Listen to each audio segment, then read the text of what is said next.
general what the trans community thinks, but at the same time, there are trans individuals who don't recognize the validity of, say, non-binary individuals. Yeah, so it's you get into this sort of like clusterfuck of like, you know, what is and what isn't valid. I think I agree with Valenci that like I'm like at heart I'm in terms of the spirit of humanity, I'm a gender abolitionist, but at the same time I recognize that like we are stuck in this world in which those things inevitably matter. So I kind of don't give a fuck unless someone clip and is snip, like Captain A. Clip and snip. legitimately like you can tell that they are just kind of memeing or trolling to, you know, to be a dick. Like, you know, like, oh, I identify as a table, I identify as an attack helicopter. Then that's the only time that I really care. Like, the you know, you're just being insulting to trans people. Thing is, Demon Mama exactly. even like if Steven Crowder, for example, wanted to define themselves as like a woman, they should and whatnot. I think no, because these people are there just to harass trans communities, right? We're not in the period where the conservatives don't exist, right? Where they just like try to suppress trans people, right? Yeah. This is unfortunate, but it is what it is, you know. Yeah, well, it is what it is. Steven Crowder is an exceptional piece of shit. Yeah. And has done some exceptionally horrible bits of comedy. Did I say that? Meaning racism and bigotry and all the fucking horrible things that he's done. He's been a huge friend to the left. My blackface nose brain guy, Jesus Christ. He's been a huge friend to the left. No, let's be clear about it. Steven Crowder has been a wonderful friend to the left because he just exposes how shitty the right is. And it just makes the left look so damn good in comparison. I actually am glad we have a lightning rod like that because he is a total piece of shit. But I can always say, hey, look at that piece of shit. We're so much better than that. We are so much infinitely better than that. Is our equivalent Jimmy Dore, though?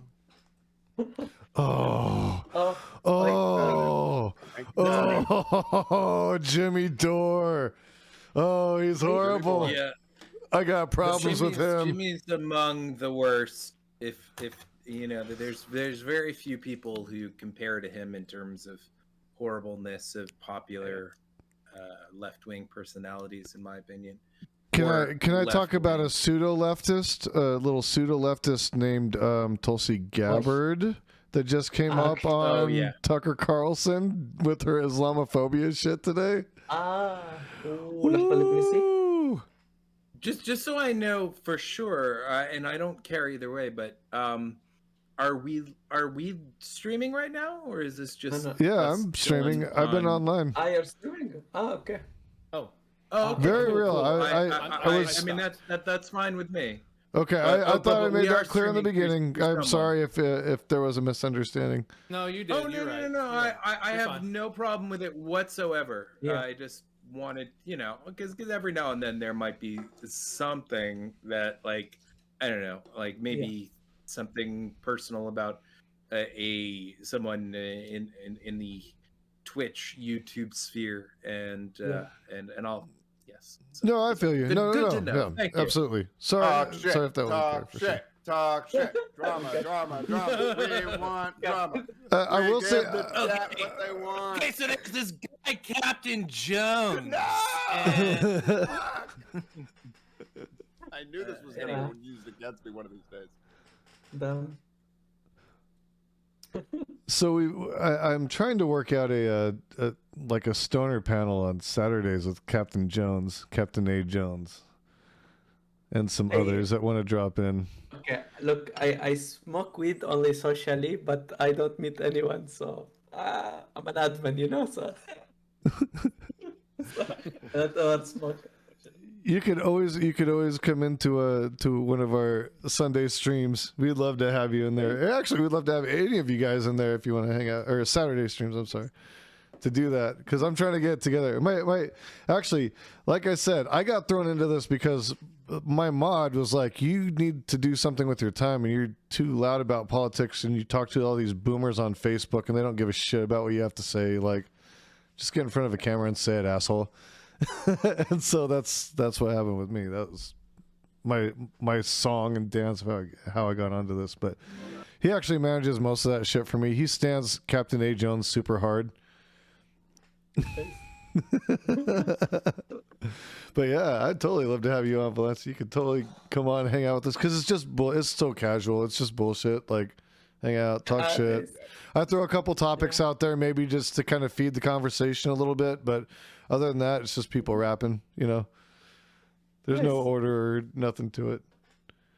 And usually more friendlies than the you know, like I kind of the same way as this. I don't have like all the like I don't have a lot of righties on unless they're we had Problematic Pan on last week, which was kind of it was like the proto stream. It wasn't the real stream. It was just like, it just kind of happened. Like all these people dropped in. Like we had Fresh Ink Cartel drop in, CptAJones dropped in, Problematic Pan, and I mean these are all a lot of them are relatively new streamers, you know.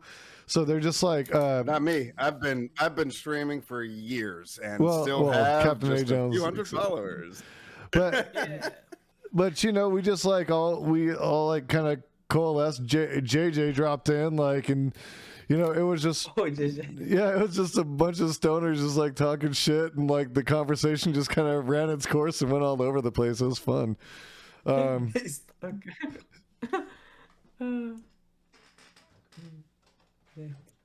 Yeah, I love finding out lore about all my favorite Twitch debaters, no matter how small or big. They're all fun, you know what I mean?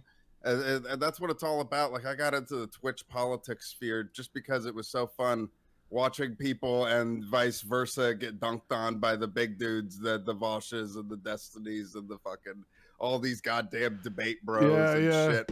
And like, I got into it for the lore, you know, and now I'm in my own small way a part of that lore. You know, it's trippy. It's trippy.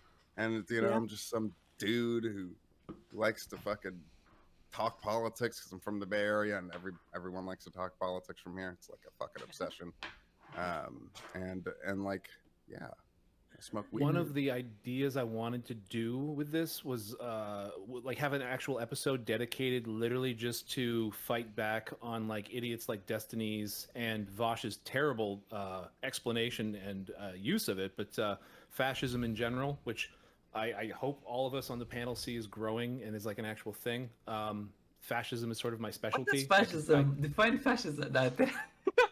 The scary ass shit of corporation and government like conjoining in order to become a militant and dangerous force for everybody involved. Sort of, but no. The problem with fascism, like literally, like the word means bundle of sticks, because there's so many elements to it. You can't narrow it down with like a simple like, oh, it's this and this with a couple big words and go, oh, okay. There's like so many different things that are added to it, and it's not just the one thing here or the one thing here. And the thing that works for fascist benefit is when people poorly discuss it, they go, see, there's no such thing. How you doing? Then you have like someone like Destiny who literally said fascism is not a thing, and then he's like, name one fascist policy that's been passed in this country, and I'm like, holy shit, this guy's fucking stupid. He's nothing but pure rhetoric, and like he should talk to John Jerka about whatever, you know, terrible sex, but he's so fucking stupid. He's never read anything on anything. Like when he debated Sam Cedar on, what was it the school, what did he debate him on? Fuck, they said he even got a packet for the information, and he was like literally like looking at the packet and trying to just like debate last second with like Sam, who knew everything forwards and backwards, and he was just wrong the whole time. So like, I think it'd be really great to have like an actual structured, themed, like, this is how we talk about fascism and this is how we do it. Like it maybe like a 3-person panel, maybe like me plus 3 or something like that, or even just 2. Like what's that show? The Dick Clark Show. Okay. Dick Cavett Show, like the Dick Cavett Show. Just sitting around the table, you know, just You know, something like that. And we're just like, we're going to hit fascism and we're going to just break it down and we're going to educate people on like the main elements and like what the parts of it are that you need to like know, like literally, let's see. I have at the ready. I almost dropped a few of them, but I was too busy like with my fucking Stream Deck, which I've never used that. Hell yeah, comrade. Give points and change scenes. I'll get it. But I have all these like practice. Yeah. Here's the, you know, I've got like mythic, I've got like the elements of fascism at the ready. So if somebody's going to say something, like if I'm debating someone on a panel and they're hitting like mythic past shit, I'm just going to drop this on my screen for like my viewers to see like, oh, okay. Like you're just giving like your viewers like little snippets of like, oh, is that what he's doing? Oh, okay. You know, like the propaganda. I think I use mostly Jason Stanley stuff on this, but like, you know, Paxton or Arendt or who is a ghost opening a door? Hi. Hi. I want to see your game. Oh, I'm not playing games for a little bit. See, it's always me or it's always my daughter or my dog for me. 10 minutes. My dog knows how to. My cat could be pretty demanding as well. You know, I had to clean its litter box earlier. Well, my dog knows how to open our doors. My dog knows how to open our doors, so I'll have my door shut even in here, like, and she'll be like, "No, I want some pets. Screw this. I'm opening the door." And she's done it midstream lots of times. And she'll go flap the doorknob and like push the door open, and then she's sitting here next to me and like, she's a big dog. She's a Rottweiler German Shepherd mix. You know, like she's like, no, if I could get on your lap, I would get on your lap too. You know? Cap and I need a few of those in our fucking sweatbox rooms. Can we get a couple of huge dogs breathing in here? Sorry, but also like mixing like the terms of fascism with another thing that is always misused, and the right just is quickly able to dismiss rhetorically. They're just like, you're an idiot. So brainwashing, not as a pejorative, but as an actual like study over the last, you know, it was termed in 1949, and you know, but it's been going on for thousands of years. So like, there are so many connections with the actual techniques of fascism and the techniques of brainwashing, and it's so easy for people who either use it or are just affected by fascism. Like, bingo. People can just go, "You're brainwashed." Or what about jingo bingo? You know? So like, if you actually hit them with like, you've been brainwashed, and you've been brainwashed. Just gonna give everybody a brainwashing. Oh, don't think I'm not working on an animation where Ed gets doused like you can't say that on television Nickelodeon with a bucket of water. Brainwashed. I love it. But like, you know, like a whole episode of like these two things combined as like an hour or two, like a 2 hour, like we're gonna tackle these things and like the way that they crisscross. Like mystical manipulation is like the first step of brainwashing. What's the first step of fucking you know, most people's terms of fascism? Mythic past shit. And like it's the same ideas. And like brainwashing takes the same things that make it effective and blah blah blah, and you can get into the historical rise of fascism in like 1880s, etc. But that's like a big project I want to do. And if anybody's like really into like, I really want to discuss like fascism and those kind of things in like a smart way that like will help the left with these kind of things, that's like a big project that I'm working on, and I'm taking names. If to be honest, I'd be totally into it, and I'd be done to learn more. The best Tim Pool video. No, I'm just kidding. I would be totally down. I would be totally down to invest some more time in having a deeper understanding of like the advent of fascist societies and things like that, and how we get to that point, and the components there. And yeah, I would totally want to like get into that. I that's an important understanding to make so that you can make the argument against it. I'm totally with it. Like super quick, parts of the things that gave like fascism its rise is that like when you had a problem with your government. Until fascism like really fully started nodding its head, like showing up, like 1919 is when the, you know, 1919 is like the fascism's arrived, but it started way before that. But like real quick, if in the 1880s, using emotions, first of all, mass political movements, like most of the politics was like for like the elites, right? And then like they started getting into like mass, like politics for the masses, and they found very quickly that you use emotional emotions to control people and to get them on your side. And once you could use emotion instead of your actual quality of life around you, if you could get them mad at something else, then you could pivot them to anywhere that you wanted to go. And in the 1880s in Europe, when you had steamboats like small rural towns were dying everywhere because everyone started moving to the cities, which were also struggling because you could get everything goods cheaper. So like everyone in Europe, like poverty started, like it was like what we're dealing with soon with like the whole like what are we calling it now? Andrew Yang's like what are we calling the next revolution UBI of, or manufacturing? No, like the autocracy manufacturing thing. Yeah, like so like that was going on in Europe, like people were losing their jobs and all these other things, and rather than go shit, we need to like build up our society, they found a way to pivot you emotionally. And once and it's the same thing that happens with brainwashing with displacement. Once I can get you an unreality, once I can get you to not believe reality, I can start plugging in whatever I want into those things. And part of the problem, Jason, is when you said something like Steven Crowder is great for the left. He knows exactly what he's doing. He is trying to do a comedy version of what Tucker Carlson is doing. When we all see a Tucker Carlson video and we go, what a fucking idiot. He's not talking to us. He's literally just talking to his base and who is watching him.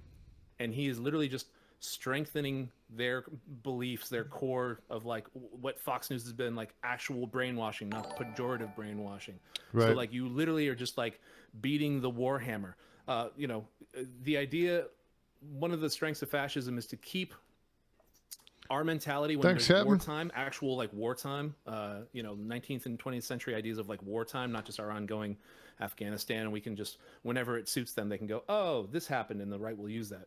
But like in the country when you had wartime, like that mentality, fascism wants it so that they can literally just use anything to get you into that mental state, because that mental state causes weakness with your decision making and your emotions will cause stupid like, well, I'm ranting, I'm sorry.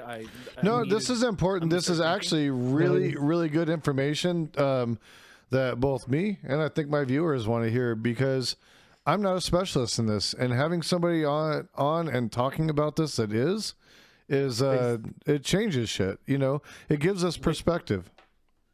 If you can look at it from like the fascist experts have like their different criteria, and the problem is people on the left, like Vosh, literally with that Cap, were you in that debate panel with Prime and with Destiny, and it was just a shit show. Yeah, just a shit show of like define fascism. Fascism doesn't exist. Name a policy. They didn't know what they were fucking talking about. I think I actually was there, just smoking weed in the background, fucking laughing my ass off.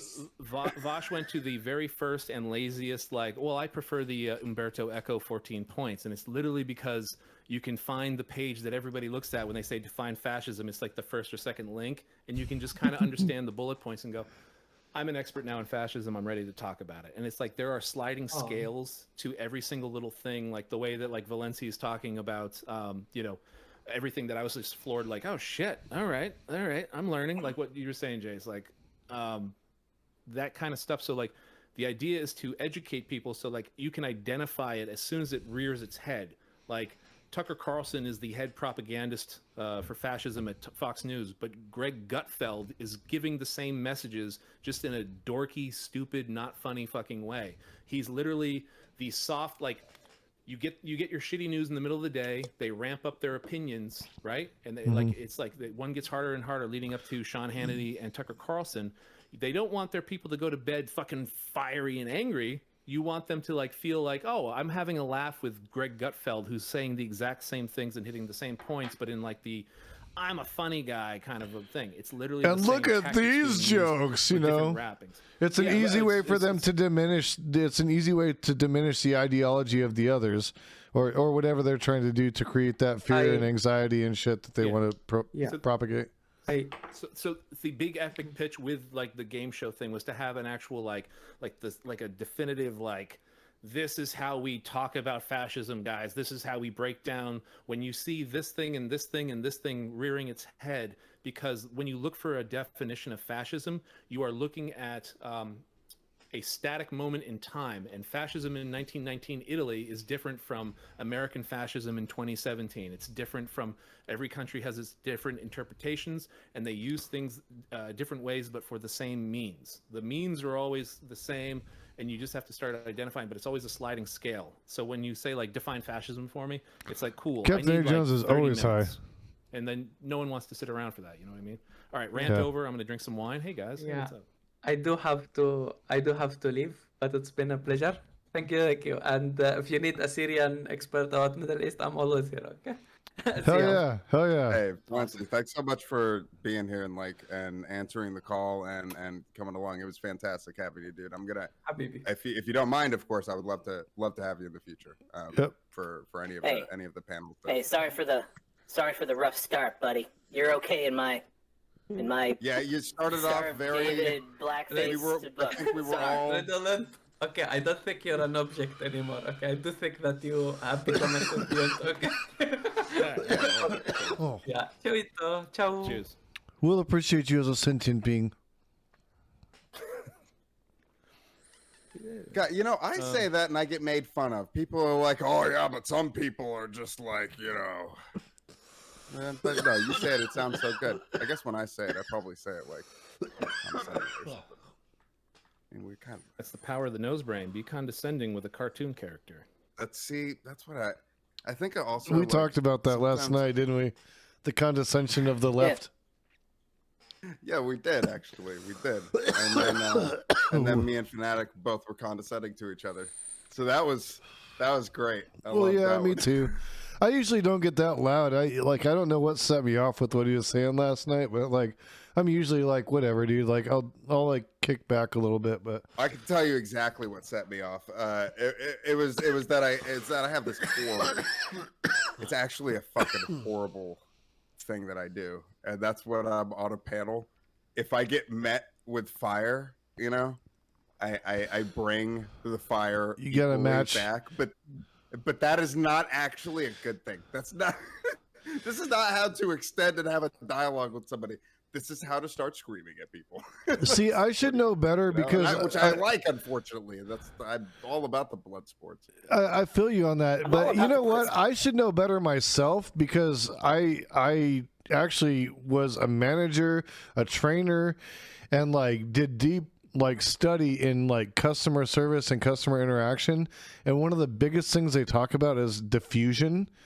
And dude, I failed on diffusion. I would have failed any QA if I was on a call during that shit. I failed horribly because I didn't diffuse shit. I went the opposite way, and they teach you all about this shit, like how you lower your voice when people start yelling at you, so they have to listen to you more. You know, all this stuff. Say their name more. You know, stuff like that. I just was like, yeah. I choked there. Yeah, yeah, it's true. Very seldom. Like literally, yeah, right after fucking like stating like, no, you got to be nice to people. We're like not being nice and not being like good faith. It's fucking fantastic. It's so great how I can say one thing and then just do as I preach, do as I say, not as I do. Okay, like come on, eat it.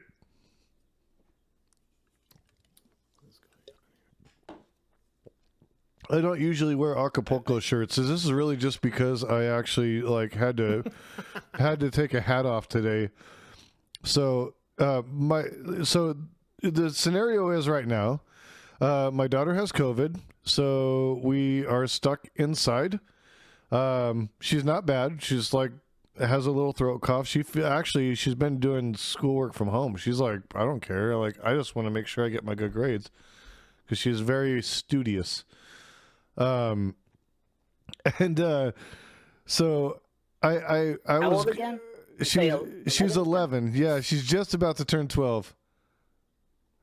And I had like it's Kramer style high. Like it seriously is like this high. There was a picture on Twitter of it. But my shit raises up and I had it like that, and I had this like multicolored bandana on with my sunglasses. Just to like heckle my daughter, you know, just like I'm gonna go on air like this. She's like, "No, you better not. Get out of my room. You can't even be in my room until you do something with your hair." I was dying. So I said, "Fine. If I'm gonna do that, then I'm going like straight drug lord look. Like I'm gonna look like I just moved like down to like the Keys or some shit, and I'm running yayo or some shit." What's It'd be like a parent thing. Like that's why I anytime like had, it. That like, running like a, yayo thing. like a you just cute said. girl, like like as like my like you know, you go to like Chess King in the '90s to buy a shirt or some pants, and they're like, oh, that girl's cute. I'm a 14 and she's like 22, and I'm like, oh, maybe I got a shot with her like an idiot, you know. And then like my mom would just be like, let me try these. Like you put on the pants and she get like right between your crotch and like, how is it in the crotch? Are you good? And you're like, Mom, get the fuck out! What are you doing? God. Like, But she was so yeah, cute. like, She's I can't never wait to gonna do talk that to me my now. daughter. I'm gonna wear this shirt, honey. I'm going to embarrass you in front of all your friends on Twitch. She has aspirations to be a streamer, but she wants to stream. She paints, and she wants to stream herself painting and like teach other people how to paint. So she's working to get her skills up to do that. But she's good. I was really surprised because she just kind of started doing it about a year ago, and she's already understanding like shading and like how you have to use like subtle like different colorations to get like the folds and the clothes and stuff like that, the really intricate stuff that usually like, you know, people who are trained, you know a little bit more about or like understand more about. She's picking it up on the fly. I'm like, hell yeah. So there's me being a doting dad. You don't get to see that very often online. Oh, I love when the Prime panels have like the hot takes about like what to do with the kids, and I'm like, does anyone here have a kid? And they're just like, no, there was one time. have you guys read any They books have on enough kids? time to be on a 4-hour panel, so no. I'm just kidding.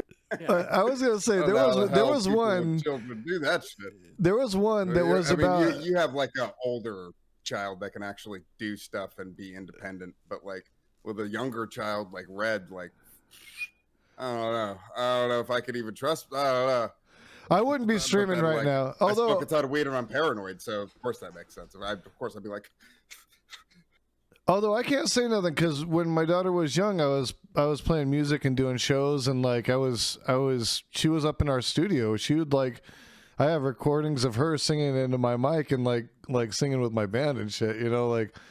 So she was about that life, but I had to be a lot more aware and cognizant because of the surroundings, you know. I think now I'm a little bit older. And I'm a little bit slower. And I think if I had her now, like at that age, I wouldn't have been able to sustain, you know. It would have been a different story. I'd been like, damn. Who's the oldest person here? Who's the oldest person? I'm 41. I can tell you who's the youngest. Ah, you piece of shit. Yeah, I just turned 40 a couple months ago. Okay, so you're feeling me. You're feeling me. Yeah, yeah. I'm somewhere between 29 and 76. Perfect. As long as you feel Well, good, that's what matters. I was gonna say, yeah. I'm in my early 30s. That's all I'll be able to say.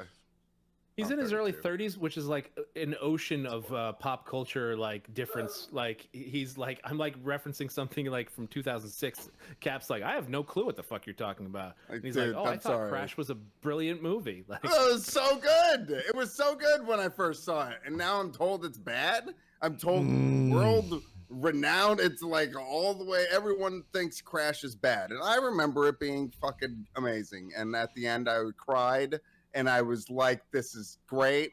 But then apparently it's not. Like I don't know. I have bad memories. I don't think it's so bad. I don't think it like I think the problem is the fact that it won an Academy Award and it's very subpar if you're putting it like in that, You go those hard, terms. dude. But I personally don't think it's as lousy as a lot of people make it. A lot of people, I think, kind of think that it has a lot of very forced drama in it, and Yes. I like there is some, but I don't think it's so stunningly shoot in that it's like just a bad film. I think it's decent, but never should have been in the Academy Awards, and probably was because of the fact It looks like it's happening right now, Mike. Its themes were kind of like things that Hollywood likes to celebrate, which is not a bad thing unto itself, you know, for them to kind of like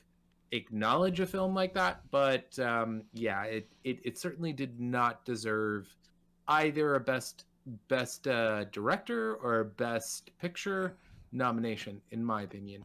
But I don't think it's shit. I don't. A lot of people are just like, that movie is garbage, and it's okay. It like I don't think it's. I don't know. I watched it, like I rewatched it maybe like 4 years ago, and I thought it was okay. Like, yeah, I give it an okay. The message is good. Agree it. If I was to try to like agree with something you said there, when you said like there's some forced, how'd you phrase it? Like there's forced drama, forced drama.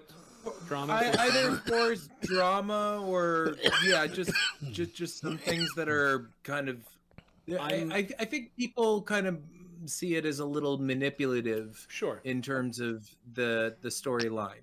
I hated Crash, but if I were to argue on behalf of that, when people say like, "Oh, it's just too forced all the time," I'm like, well, that's kind of what, like, you're not going to watch a movie where there's no drama. Like, there has to be something to push it along. If it's not being pushed along by the thing, why did you hate it? Why did you hate it though? It just felt like obvious pandering to.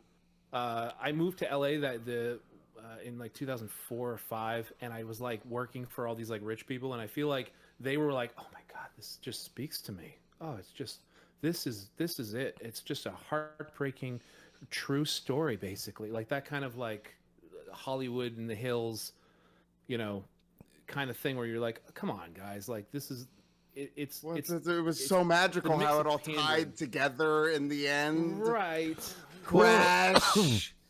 Man, that's how. I mean, I think. I don't know. I haven't watched it since it came out, so maybe that's the real problem. But that's the whole thing about it. I mean, like, you know, if you can't make fun of it for it, like, kind of being like, oh, it tied all these things together, because it's supposed to. Personally, I think the film would be more effective if it didn't have. I mean. It's funny because the thing is that I think that watching it, I think that the performances are thoroughly decent, but you have people like Sandra Bullock in there, and there's a few other, I forget who else is in there who happen to have a really big name, and it does take you a little. What? Michael Pena, is he in that one? It's been a while since I saw it. Maybe, but Michael Pena is not really a well. I mean, Don Cheadle, Sandra Bullock. Yeah, I was gonna say Don Cheadle. Dillon. That's the one I was like going to. Michael Pena was in it. Yeah, he's actually one of my favorite actors of all time. Yeah, Ludacris, I don't. Of course. Yeah, Ludacris. How could we forget? But yeah, there's little things that kind of take you out of it, and I don't know. I don't think it's like, it just has this reputation of being one of the like the worst film. I mean, maybe it is the worst film to ever get best. I don't know. Titanic.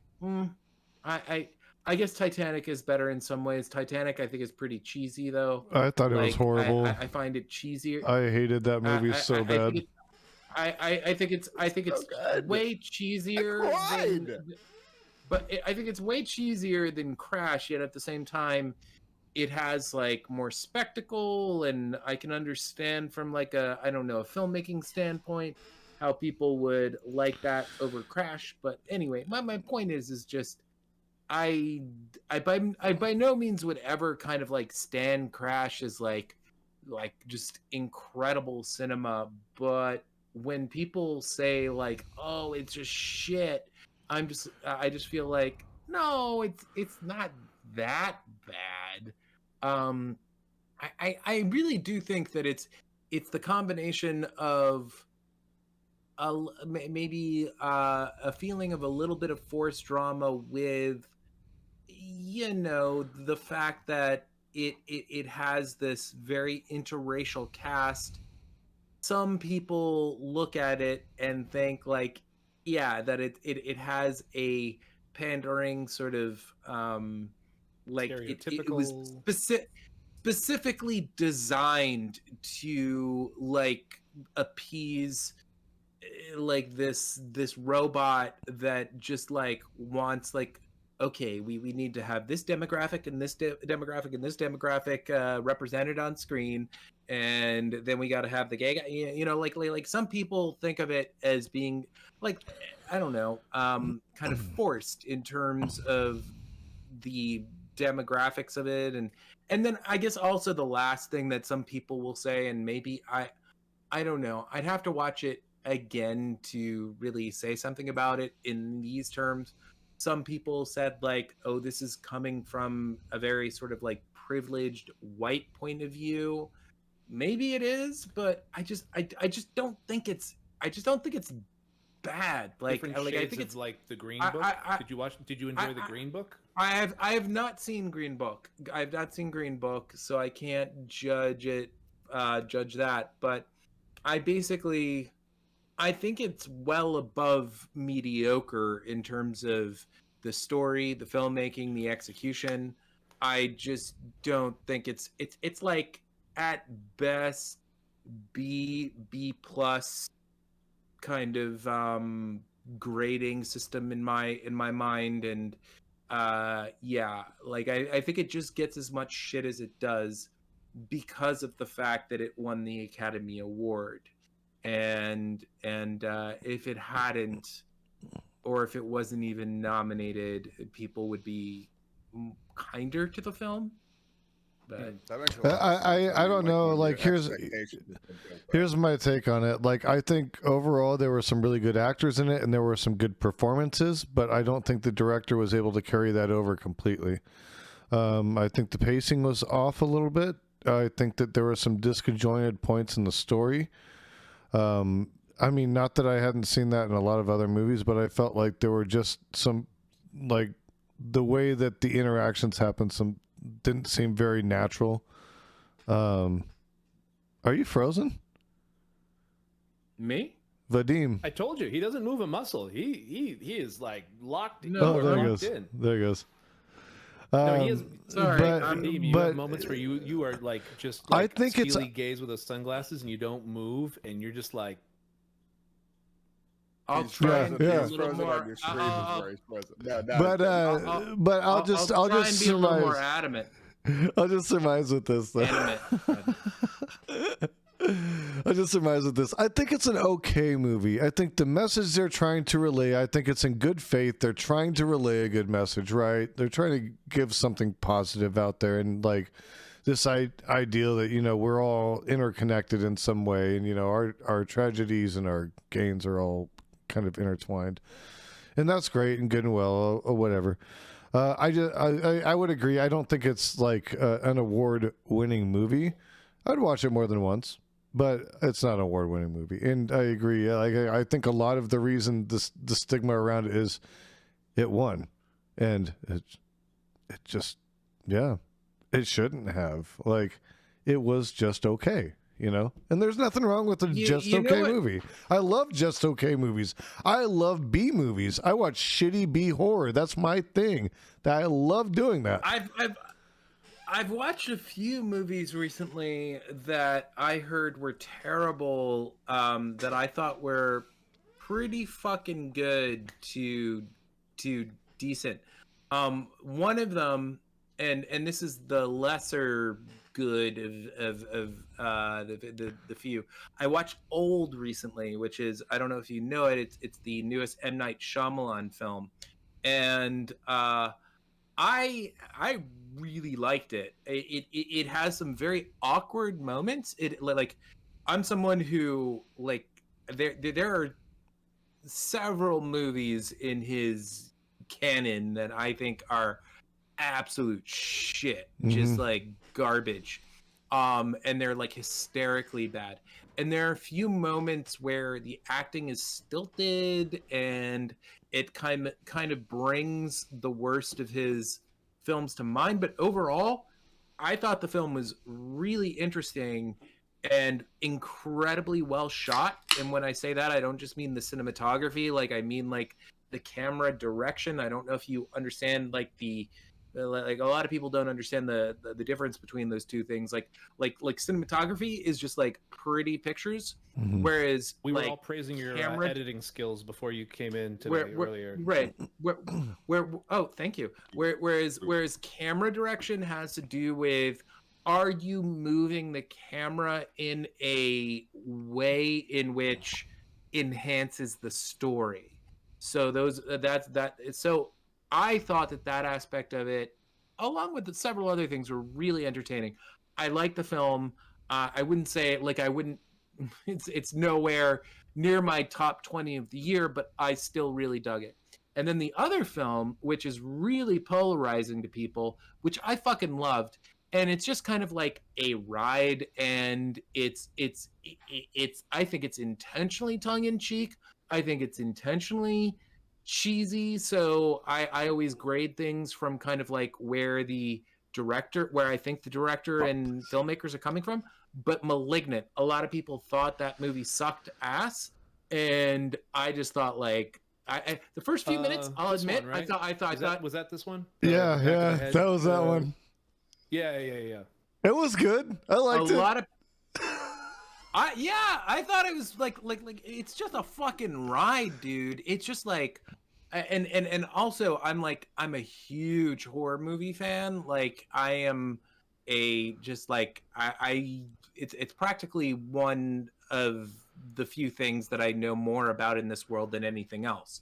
Horror movies. Hell yes. And it really, I don't know. It has a lot of great homages that I think are really fun as a fan of horror across the board, international horror, and yeah, I just thought it's just fucking weird. I really like it, especially in this day and age when it's so hard to get a fucking movie made. And directors are able to accomplish something that is just so out of the. That's one of the reasons why I love Suicide Squad, the new Suicide Squad. Oh, so much. Good, so good. It's so fucking good. And aside from the fact that it's just like entertaining as hell and funny, and you can say a lot of other great things about it, it's just like.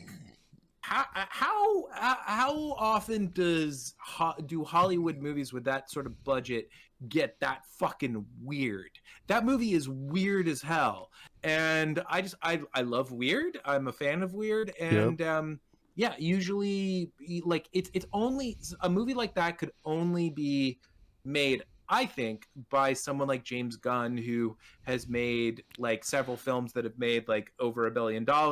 So they're just like, okay, we trust you. The real question is, anyway, though, sorry. I got a real question for you. You're a horror buff.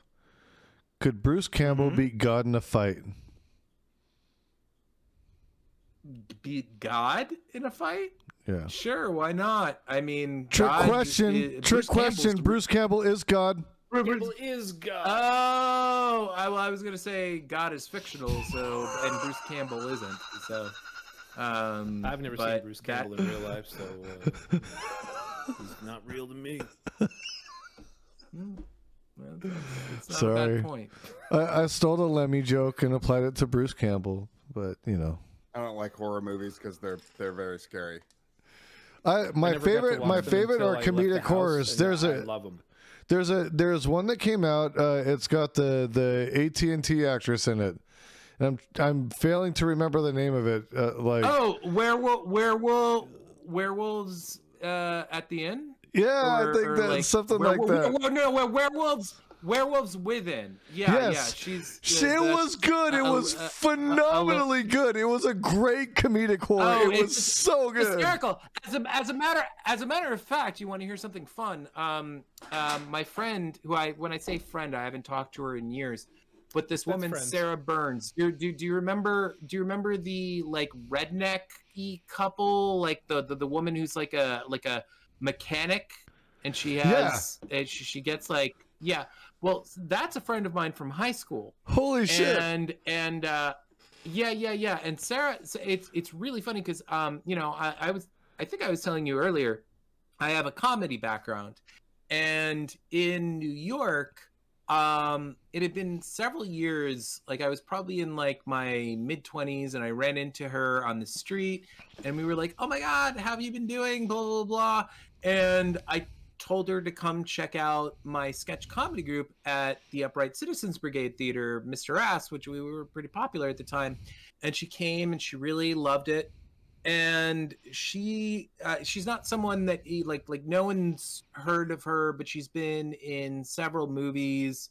Like you've probably seen other movies with her in it, but you just like, she's one of those actresses that you don't remember. But she's hilarious. And she started like right after she came to see Mr. Ass, she started doing things at the Upright Citizens Brigade Theater, which is a place that has launched lots of successful comedians' careers. Yeah, that place is huge. And yeah. That's like I came out of there, and you know, I remember it was about like 2 years later. She had, you know, immediately after seeing my sketch show, she started doing improv comedy at there, and I was always very surprised because the thing is that like Sarah was a funny girl. Like she was someone who, like, when we hung out, we would make each other laugh, but she still was very kind of like shy and reserved, and I never saw this aspect of her that was just like completely fucking hilarious. And like she started doing improv, she did an amazing job, and she started booking all these roles. She's got like a really great career under her belt. And I ran into her on the street like 2 or 3 years after she started doing comedy and just started getting like cast in like real roles and movies with like Jason Segel and shit. And she said to me, she's like, you know, I just have to thank you because honestly, like I saw your, you know, when I went to go see Mr. Ass, I thought to myself, you know what, like I've always wanted to do something like this. I never really thought I could. I guess I'll go ahead and take these improv classes. And lo and behold, she was amazing at it. And that's how she became, you know, like I don't want to take I don't want to take credit, but I'll take credit for her career. She's great because of me. Look at me. Yeah. But yeah, it's kind of cool, you know, like that I mean, I think I nudged her in that direction. And anyway, that movie is fucking hilarious. And that's definitely, in terms of horror comedies, one of the best of the year. Which one was it? I missed it. I missed it at the beginning. Which movie? It's called Werewolves Within. Yeah. And "in" is spelled INN, and it's extremely funny. It is an extremely funny, yet very, I would say, suspenseful horror, little like horror comedy. It definitely strings you along all the way to the end. You have no idea what's happening until the very, very end of that movie, and it's like, oh shit. Oh yeah, no, that movie is great. That movie's good. The other thing, Nick Cage is dropping movies like dimes lately. Like he's dropped so many good movies, like in the horror genre that I like. I still haven't. I haven't. Don't say you haven't seen Mandy yet. Don't say you haven't seen Mandy. Oh, Mandy is great. Color Out of Space was good. Pig was awesome. Willy's Wonderland was funny as shit. Like that was such a deadpan, crazy ass movie that he did. Oh God, he is just, and these all have been dropped in the past 2 years. Like he's just like all over the place. He's like the Tom Brady of like acting. You know, he had like a Hall of Fame career right out of the gate. A couple of years later, maybe he's done, whatever. And now he's like back and he's just throwing bombs to Mandy. the thing about him is that he will do anything because he has like Right. I think he owes like $50 million. Is it So still like he'll 50 do. million? I feel like we've been saying 50 million for like I decade. I don't know what it is, but you know, like I think he still owes money, and regardless, even if he doesn't, he probably wants to like build it back up. Who wouldn't? And then I like, you know, he's someone like I admire that. Like I have friends who like despise him because of how shitty some of his performances are, but I think that he's just someone who goes full throttle, and I admire that. He's someone who like I would rather be an artist who is willing to take risks and do something that where people are just like, what the fuck, than someone who just does sort of like a more cookie cutter thing. Like you never quite know what to expect. Like when you see his movies, you're like, is this gonna be an abortion, or is it gonna like, you know, be great? Like you just Right. you don't, or somewhere in between. Like, and so yeah, 6 million people in Texas just perked their ears up. Oh, an abortion? Like, what's up? What you were saying though about like the not cookie cutter is why I think underratedly, I like it's never gonna be considered like one of the 5-10 best, but especially after Hereditary. But Midsommar was so fantastic because it is a creepy fucking horror movie in the brightest fucking, you know, Nordic lights. Like it's just You're daytime right. the whole time, and you're like, this is fucking creepy and like that guy just jumped. They smashed his skull. It's broad daylight. This is fucking crazy, and I love that he did that. Where he's just like, I'm gonna make a horror movie in broad, like the open air mountain like vibe. I fucking love it.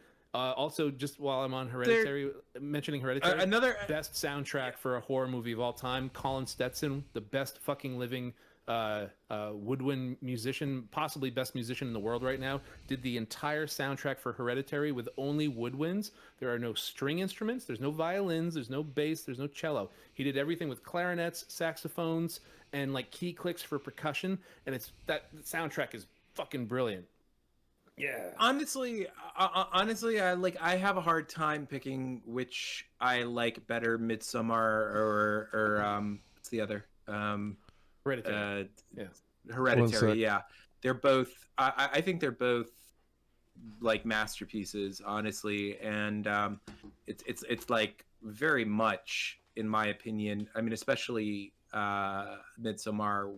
To me, it feels like if Stanley Kubrick did horror. Or like the closest modern equivalent that we have to that. Like both of those films are exceptional. I feel like Midsommar is less idiosyncratic. Like there are more like weird fucking things and just kind of like just, I don't know, all these like crazy details to Hereditary, whereas Midsommar is more streamlined in its whole experience. And I don't know, I have a very hard time kind of like picking which I think is superior. A lot of people think that Hereditary is far better, and I think Midsommar is like, it's just, to me it just comes down to like personal taste. I actually really like the streamline thing you're talking about. I actually really like that about Midsommar and a few other movies, where it's like I'm on a roller coaster. It's feeding me what I want when I want. It's taking me like down the path, and everything's fucking creepy and weird, and I'm just enjoying like the ride. I don't have to like think terribly about it. Like I don't have to like piece together too many things. It's just that's it. Really quick, I just want to just remember this. This is all saxophones and clarinets. Ready? Like.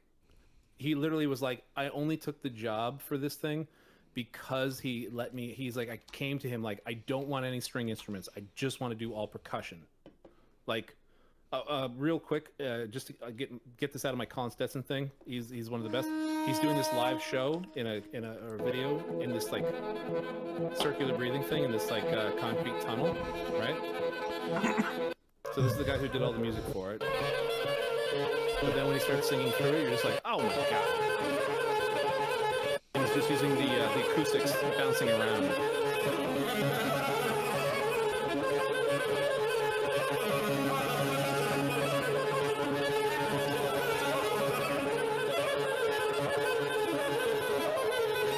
His accuracy on his notes is fucking ridiculous. I grew up playing with the best tenor saxophone player in the country in high school, and now he's like one of the best players in New York City. And he's like, Colin Stetson's just the best. He's the best. Sounds like some chaos jazz shit. I love it. Here you go. Here you go. This is the singing right here. He's harmonizing.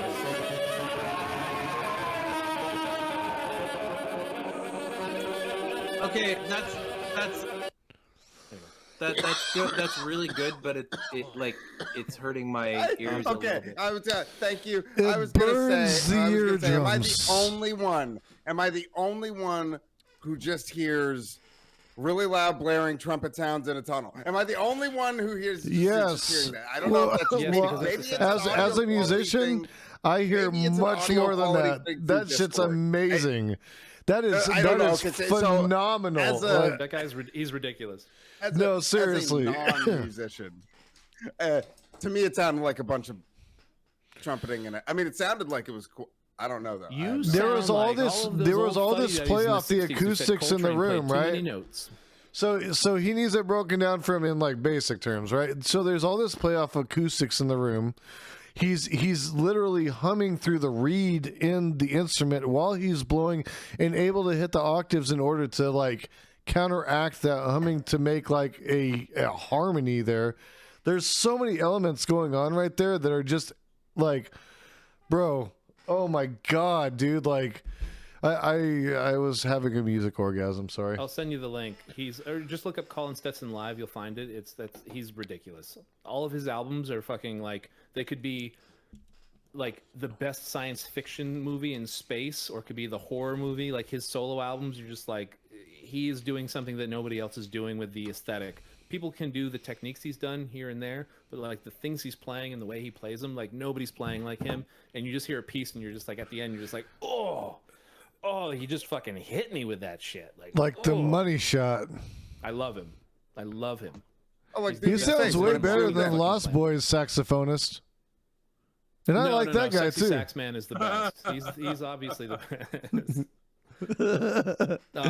He just played in Phoenix like Sax 2 years, guy. like a year ago, I think. I lived in London for a while playing for the BBC Three. We were basically playing music like that. I drums, but like I see saxophone players who can do anything like that, and I like seek them out. I'm like, yes, we are gonna do something, please. Like there, it's. Are you a fan? Are you a fan of John Zorn? I've played with John. Oh, really? That's amazing. That's awesome. Yeah, John Zorn is like amazing. I mean, it's just like when I think of saxophonists who have changed things. Like I think of him. I think of what's that? Oh my God! What's wrong with Captain A? Why is Captain A like having a seizure right now? Oh my God, I am. No, he's all right. Holy shit! On your screen. Like legendary jazz saxophonist who what decade? Who was very avant-garde. Like I think 60s, he started like getting Albert Eiler, like 60s or no. I'm trying to remember his name. Like I have his autobiography is one of the most interesting books I've ever read. White guy or black guy? Black guy. Okay. Little heavy set. The Cannonball Adderley? No, he well, maybe this won't really help because a lot of jazz musicians kind of had this end, unfortunately, but he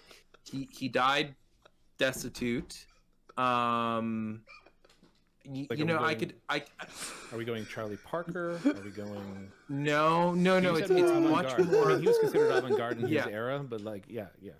No. This guy is far more like Are you saying conventionally like by he's actually today's. like in like the John Zorn kind of avant-garde? Like when people start talking to me about No. jazz, and I don't know what they're listening to, I'm like, I like he's not as like he never did like metal like saxophone with metal shit. Oh my god, this guy like when I say his Metal's name, so you're gonna saxy. be like, oh, throw out a sound. you know what? Like, just throw. Hold up. Well, I can't because I don't know how. Like, I'm not like a music guy. You know what? This is what I'm gonna do. I'm gonna go real quick to because I have his autobiography back there in my bookshelf, and I'm going to come back and say who he is. Awesome. That's exciting. I love the fact that Look at Vadim, jazz guy. I love the fact that we hustled Vadim into hanging out with us. I feel like I'm a noob, man. I'm 6 or 7 weeks into this shit, and I got Vadim just like, Dude, we're four noobs, man. we're all noobs. Noobs, all. I'm not a fucking noob. The fuck me out of this picture. So- What the fuck? The hell? I've Okay, been doing no, this he's shit been streaming years, for son. a couple of years. I've been doing this shit for years without taking it seriously. Okay. He's coming back. Be quiet. Yeah, don't let the cool guy know we like him. Exactly. I already told them. I was already. Oh my god, I was gushing in private behind the scenes. You guys. No, he was no. So like, You gotta Cap, kiss, suckle those toes, okay? Cap. That's how I've you dated clap. some celebrities. What you don't do is tell them that you think that you know that they're celebrities. You talk to them like normal people, and then you bring it up on like the 12th date. Like, of course I know. The 12th date. Okay, Charles Mingus. Oh, Thanks, okay. Leah. Wrong instrument. That's why That's I didn't so know. But cool. yes, I yes, appreciate the love Mingus. compliment. Oh, really? It's wrong. Well, what did he play? Bass. He played bass? Yeah. No. Upright bass. Charles Mingus. Some of the best compositions. I actually love that you love him because he was doing the same thing that John Zorn is doing in New York. You're with avant-garde. You're totally right. Oh my god, it's like, you know what the thing is that it's like, even though that I have always like I used to, it's like you go through phases with music, and I like had this like heavy phase where I like for like several years listened to his music, but it's been a while, yet at the same time I've always revered the guy. I don't and it's just yeah, so you're right. That's so not a saxophonist. Dude, I fucked up. We could do a reaction video of this documentary of him. Dude, it's the fucking craziest documentary. It's in black and I've seen I've seen the documentary. The one in his yes, apartment? yeah. Oh, it's yeah, crazy. I've seen it. Fucking crazy. Yeah, where he's like about to like be evicted and shit. He shoots the gun, like he's like literally like telling. Yeah. He's, like, talking about You cause guys and missed it. effect. I Yeah, played he's my like, music cause on and stream effect. last Literally, night. if I shoot Like this you could have gun, blam. And heard the my guy shitty who was ass filming voice. Was literally like, I think I might get And murdered I even right now 'cause fucking freestyled. Charles That's what Mingus happens when is, people like, cash in their losing his points. They hear mind. my shitty freestyles. Yeah. Was your book the Beneath the Underdog? Yes. Yeah.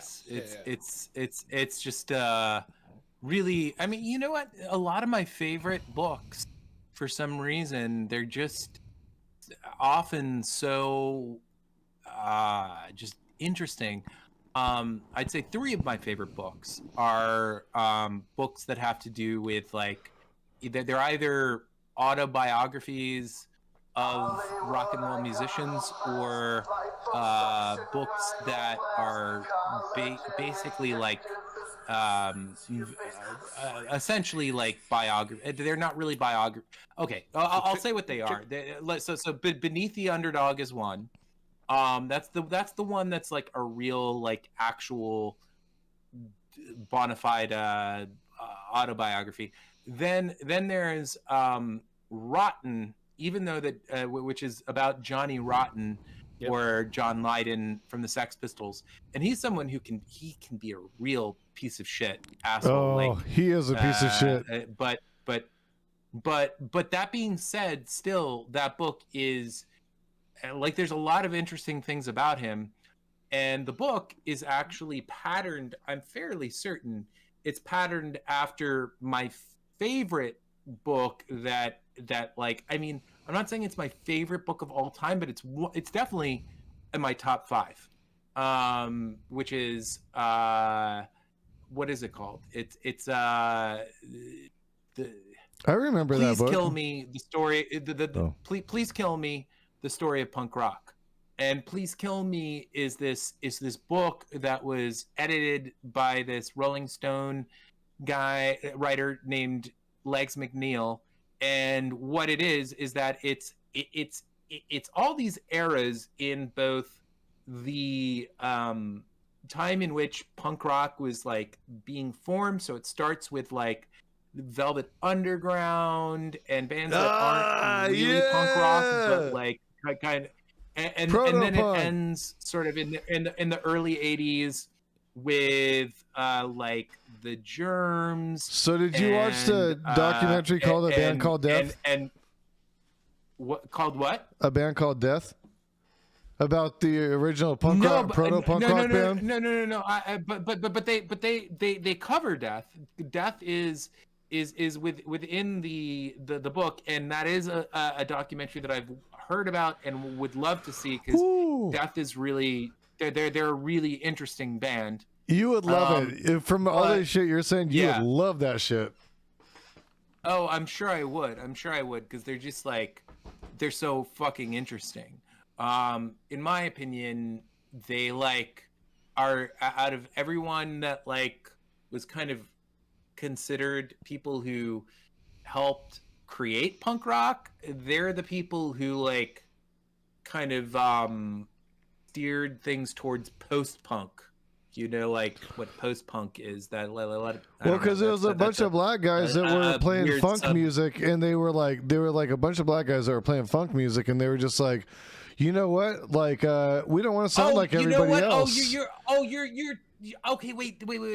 You know what? I know Death. I was getting mixed up with the metal band, like the gutter punk metal band. Yes. No. Death is great as well. I was getting mixed up in my mind with Suicide, which is another band. They don't talk about Death in Please Kill Me. But I mean, name-wise, you're kind of still on point. It's under the same umbrella. Like you're fine. Real quickly, I'm sorry. I'm sorry to. Yeah, I know. I'm sorry. I'm getting Death and Suicide mixed up, guys. I apologize. Apologies all around. I'm sorry. And then there's also Napalm Death. But okay. So I just have to explain what this book is, because it's really interesting. What it is that it's comprised. What's the title again? I'm gonna buy it right now. It's called Please Kill Me. I think it's Please Kill Me.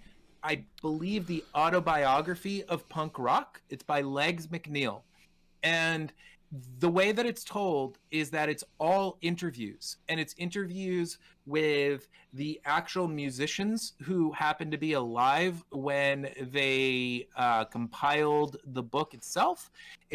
Groupies, photographers, managers. Celtic Frost were freaking hardcore. Napalm Death are awesome. Like all these different Napalm Death. You guys are talking my language. This is some shit that I used to listen to. And it like it's really interesting because it goes from chapter to chapter, and it goes chronologically in terms of like it covers. There are certain bands that it covers. It covers like who's that band that did Kick Out the Jams?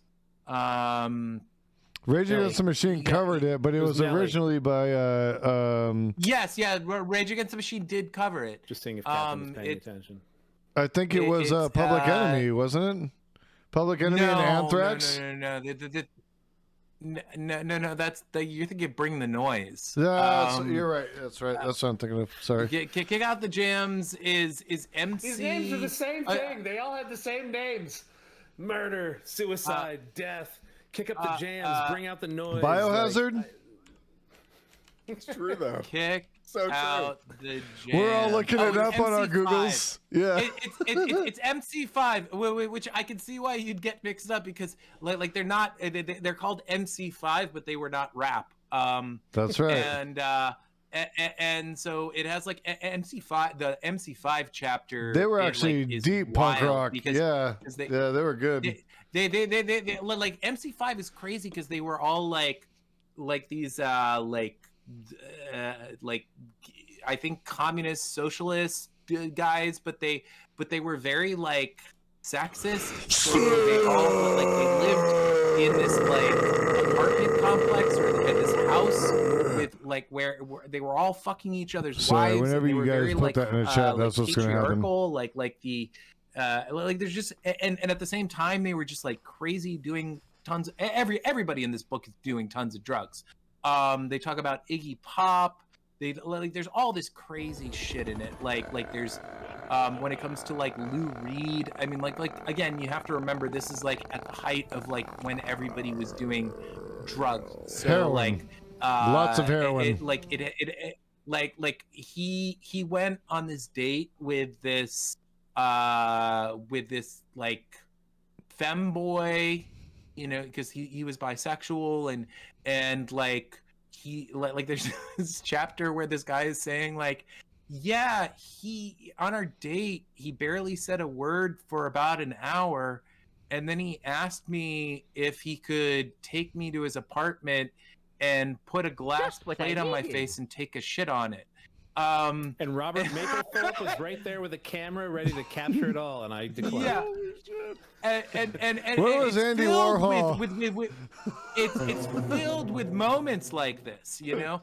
And then it goes. I believe. I don't want to like. I don't think this gonna like spoils anything, but it sort of ends in the early '80s, and it ends on the death of, I won't say who, but a someone from a legendary punk rock band, and it's just it's incredible because it's like, you know, it is told in these excerpts from interviews, but when you cut off from one interview to the other, it continues telling the story. Shit, I thought I was muted so all saying these that. separate people who you know, some of whom you know and some of whom you've never heard of, you guys gotta remind me, because a lot of times I say little like they all interjections weave that this story together, and aren't it's just for it's amazing. them, they're he for also you. made another book which is I forgot to mute my Discord. It's not for me, it's not as amazing, but it's still like an incredibly addictive read.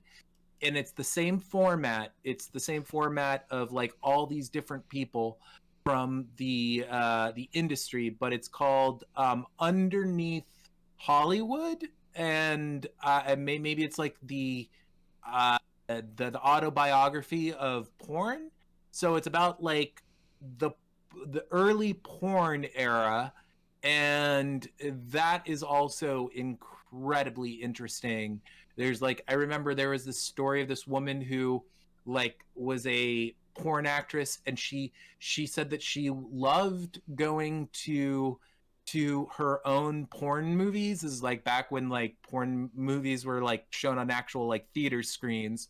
And there was this, I'm sorry I'm taking so long to talk about this stuff, but I'm like passionate about these books. So anyway, love it. Love it. She tells a story where you know, it was apparently a thing back in the 70s where guys would like, usually it would be men who would go up to other men at like porn movies and start sucking their dick. And guys would, because most of these guys were heterosexual, they just would not look down. Cap, you're sleeping on your little animations there. Citation needed. Yeah, I wish I'd had that on fucking Discord. Oh, okay. So you know, this was apparently a thing that was very common in porn theaters to happen.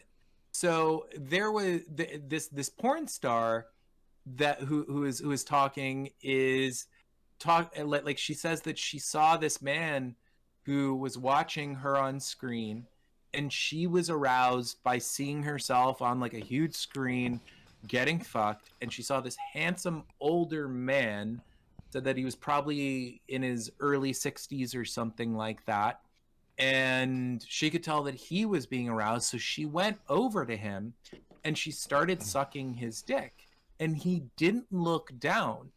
And then, like, towards the end of her blowjob, he finally looked down and realized that it was her. And he had a heart attack. And he literally had a heart attack. And so an ambulance had to come and pick him up. And as he, according to her, as he was being wheeled out of the theater, he was still kind of cognizant enough to look at her. And he just mouthed the words, "Thank you."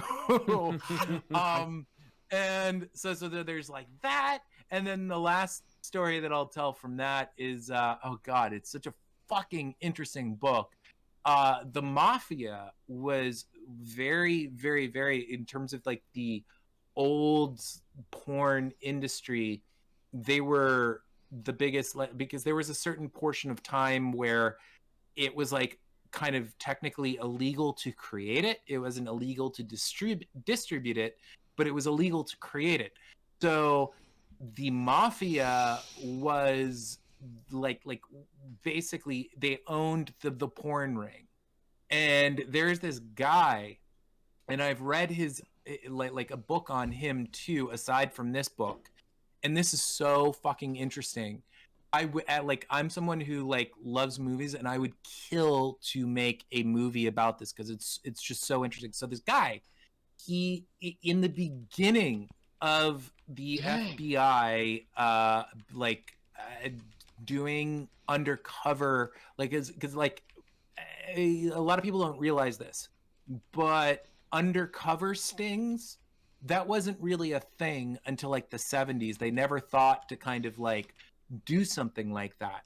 And there was this guy who, when they first started doing it, who was just like a master at it.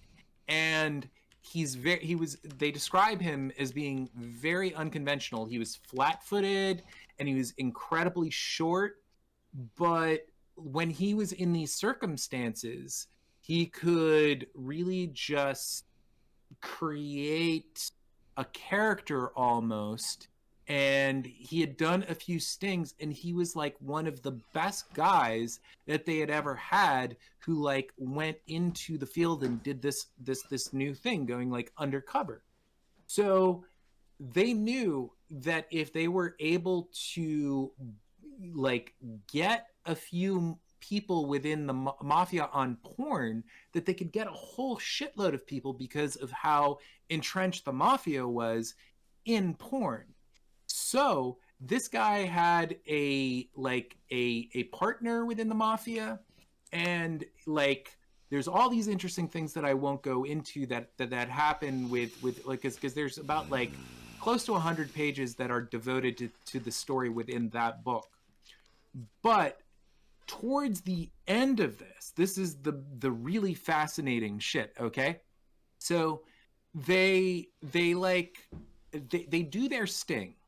And they literally have about 100 mafia guys, like mobsters, from low level to really high level people that they were going to get, that they had in the bag.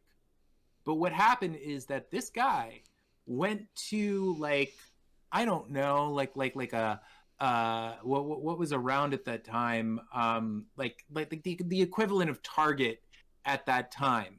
Whatever the fuck that was, you know, like a Woolworth or something.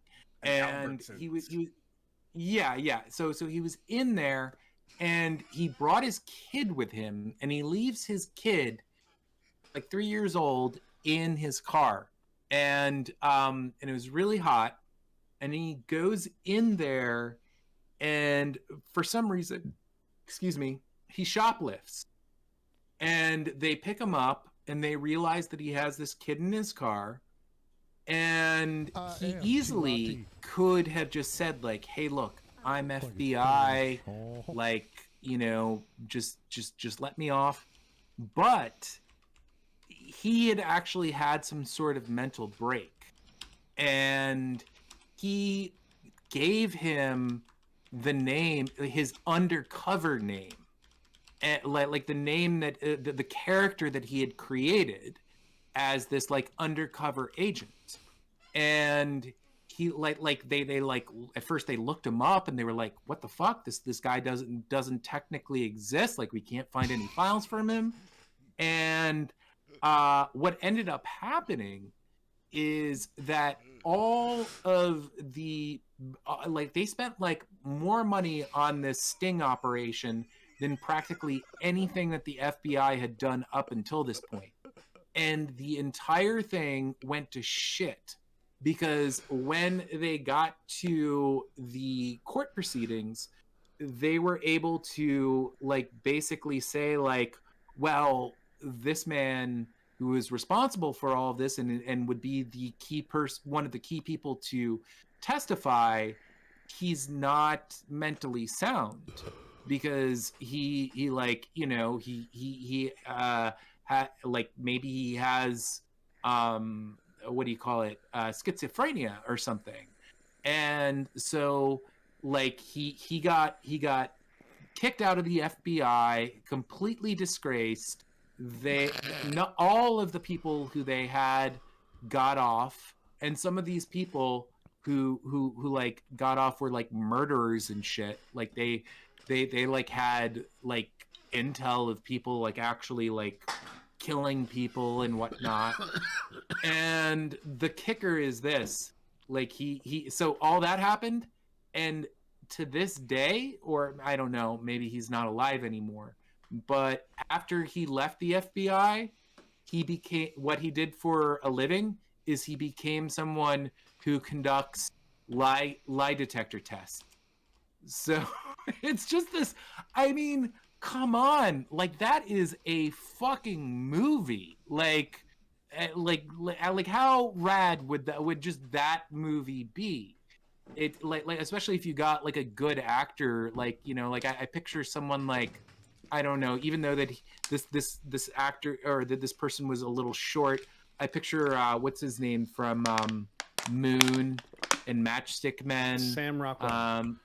Yeah, Sam Rockwell, because he has that sort of like, I don't know, the way that they discuss him, he seems like a little smarmy, and Sam Rockwell is really good at playing these very like kind of just very, I don't know, CptAJones. Moon is another movie you should watch.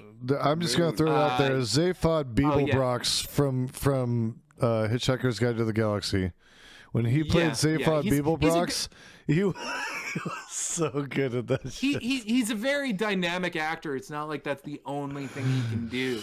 I mean, also another perfect person to play him, although he's way too old, would be oh god, what's his name from Goodfellas and Raging Bull?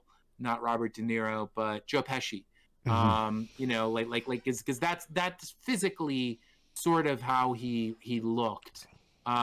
Anyway, sorry, I will stop talking about this stuff, but those are all great books. I'll help you in 1 second. No, I really, you know what? I don't usually talk that long about shit, but I just, Dude, Vadim, post links, post movie podcast.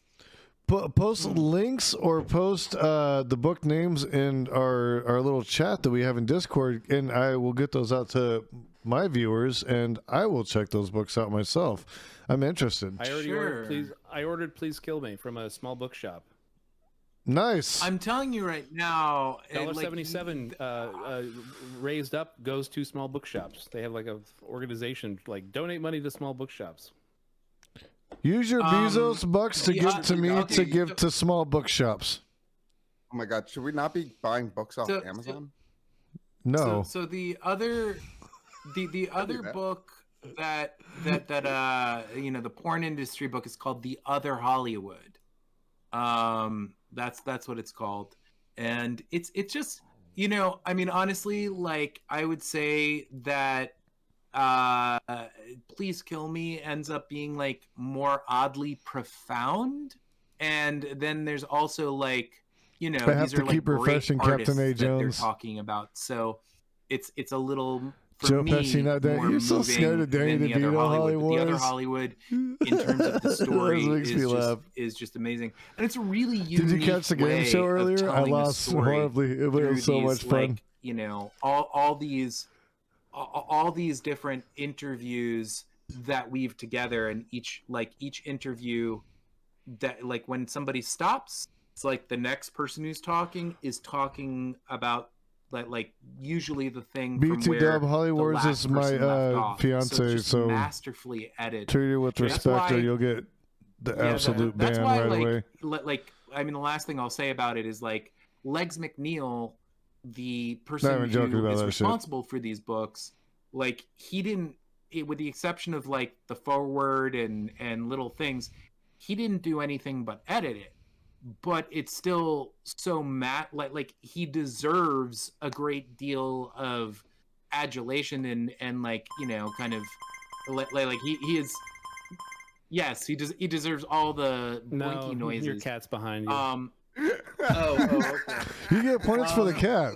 That's the only But, reason you won. You won it's- because of the cats. It's like just his editing. It's one of these situations where it's like you're just like, oh my god, this guy is like the best book editor of all time. Anyway, I will end on that. I will say don't two like things on all of your book stuff. Jason, for your chat, if they get Beneath the Underdog, the Charles Mingus autobiography, the brilliance of that autobiography is that it is written in third-person fiction.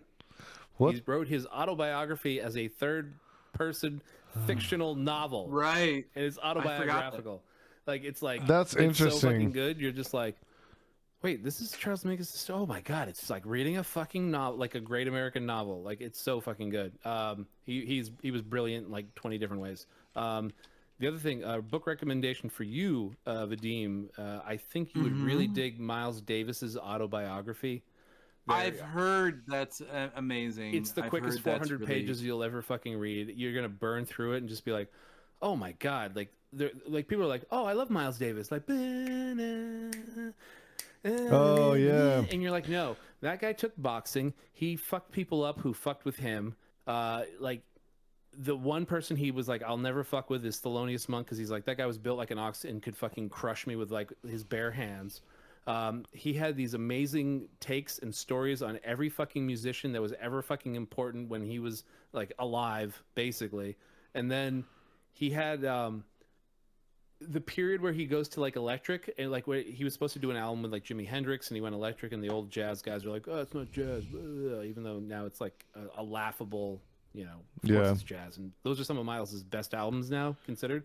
Like On the Corner, people are like, On the Corner, oh my god, it's the best album, blah blah blah. And like when he released On the Corner, everyone's like, that's not jazz, you fucking people. While he was doing Bitches Brew, On the Corner, all these things, Live Evil, he had a mansion in Hollywood.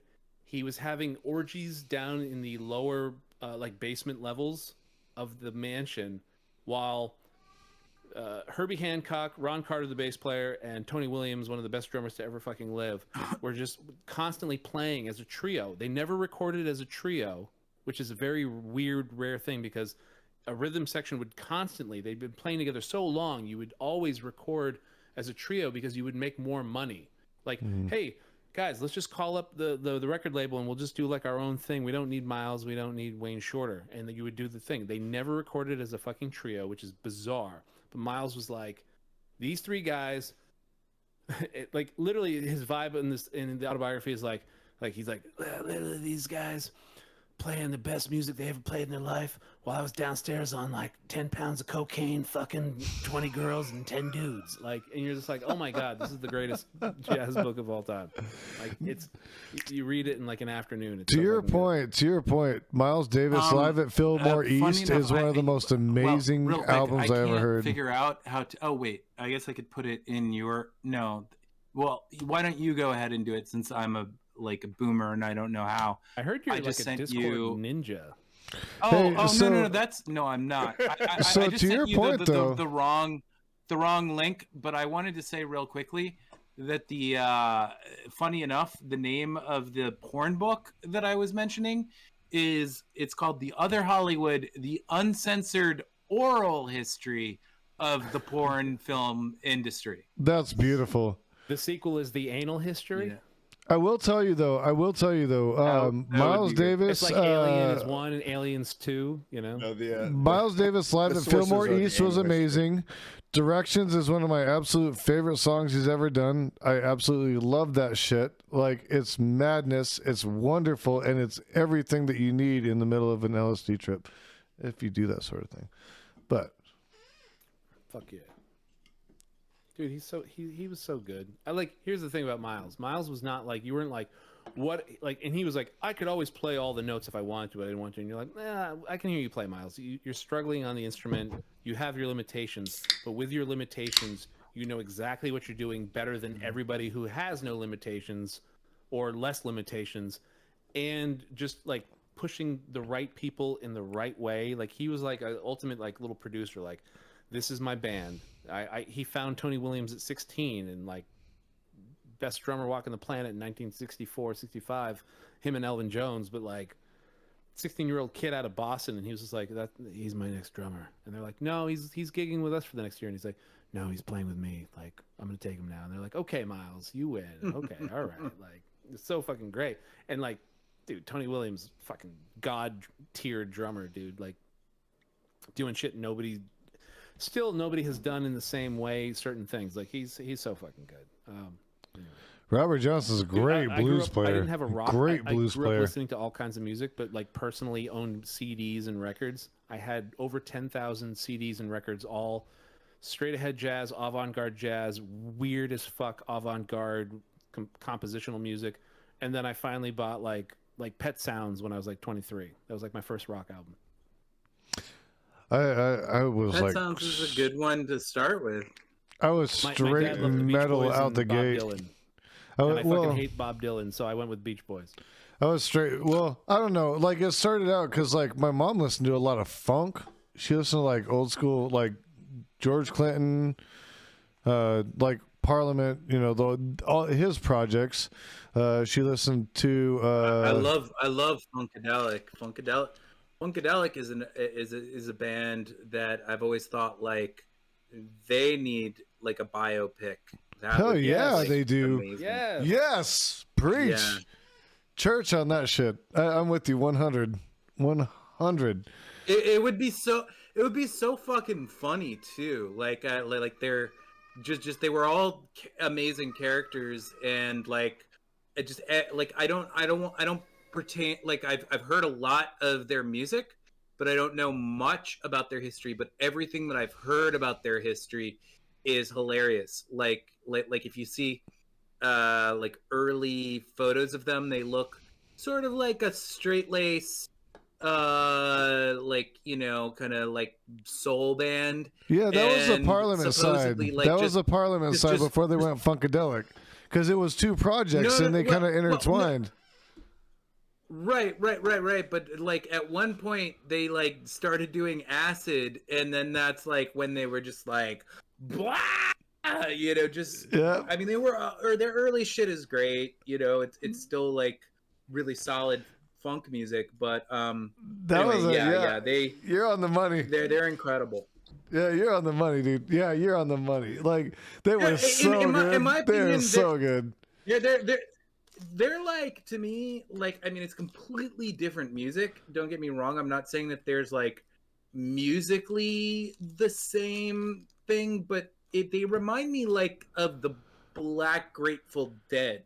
The Grateful Dead, like, did you understand what I mean? Because, well, they're jam bands. They're jam bands. Like, they're both jam bands, and also like it's not like you're probably a little younger than me, and like I grew up towards like Jerry Garcia died when I was, I don't know, in my early teens, but I still remember like what that culture was like, and I went to a Dead concert. Like they. Yeah. Oh, okay. Cool. Yeah, cool. hell yeah. Awesome. And like, there's something about like I don't know, the ethos of the bands that are a little similar to me. There's lots of differences, but it's like the Grateful Dead. It's a good vibe thing. It's a good vibe thing. I think people have started forgetting about them, but they were a much bigger deal. Like they, I mean, I don't know. Maybe am I wrong about this? Because it's like I think people still kind of recognize like bands like, of course, the Beatles, the Doors, the Led Zeppelin, Beach Boy, like a handful of bands as being like just incredibly important in rock and roll history. And I feel like a lot of people don't, because the Grateful Dead didn't have many hits. Like they were just this band that was like a phenomena among, for the most part, their like fans. And now that they're not around, a lot of people don't realize. Anyway. No, I'm a huge into classic music, so classic rock music. Like the Doors are one of my favorite bands. I have an absolute obsession with Pink Floyd. Oh my God, I can't tell Pink Floyd. you. Oh yeah, Pink Floyd is amazing. Like I'm not even gay, but if Roger Waters wanted me, like it'd be like, hey bro, like I'm not gay and all, but you're Roger Waters, so like I'm good for it, But I would, because they're amazing. They're like their whole production, everything they've ever done to me musically, from start to finish. Like you listen to the early stuff with Syd Barrett, all the way to the stuff where even after Roger left and was doing his own thing, and Pink Floyd was doing their own thing, that shit was good. And both of them were doing incredible shit. Both of them. Pink Floyd is like one of those bands that like has so many distinct musical moments where their sound was, I mean, really, I guess the biggest shift was Syd Barrett to Roger Waters being the lead singer, but still, like, I don't know, albums like Uma Guma and then fucking, Pigs, like they're all like they're so distinct from one another in terms of the sound, and there's few bands that really kind of like were able to be album to album as distinct as they were, at the same time incorporating, I think, their DNA. But if you hear me. But no, and you hit the nail on the head with that. I just played Saint-Tropez from Metal for one of my friends the other day. That's a great song. And they were like, this is Pink Floyd? I thought they were so much darker than this. I thought they were like, so much like deeper. And I was like, no. Like, you got to check out their older catalog. It's a completely different, like, it's like, oh shit, we got the all-star here. Okay. Olivia's here. It's a real, hi. Oh, hey, what's going on? That's Cassie. It's you know what album? Hey, what's going on, guys? They're going to bed. You know what? This is a very obscure Pink Floyd album. Well, for Pink Floyd. Bye. That a lot of people have never heard or don't acknowledge. But the soundtrack to Obscured by Clouds, have you ever heard that? Oh, it's so good. Yes. It's really good. It's really good. And Obscured by Clouds is amazing. It's really good. It's funny because in their early career they did like some music for this film called Zabriskie Point. But like, I guess because they had early success, Stanley Kubrick wanted them to do the soundtrack to 2001: A Space Odyssey. I heard about that. Yeah. For some reason, but for some reason, Roger Waters didn't want to do it, so it never happened. That would be unreal if that happened. I mean, the music for that is amazing. It's also Sprague Zarathustra and like a lot of just timeless classical music. But like if Pink Floyd did it, that like holy shit, it would just be like a really crazy experience. Man, we could have some musical talks for days, bro. Like anytime we will talk about that. Especially Floyd trivia. That's a little bit of magic to me. I took my mom to see Roger Waters do The Wall about 4 years ago now. And damn, I'm not even gonna lie, I cried. I shed a tear.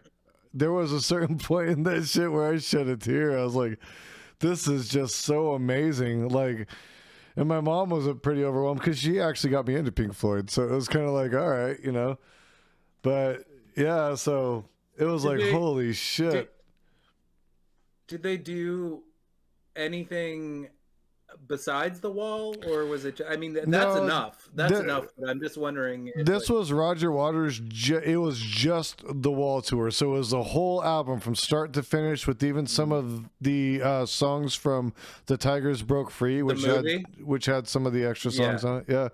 Yeah. So he went and did the whole thing. Like, man, the set design. Everything that they did on stage, dude,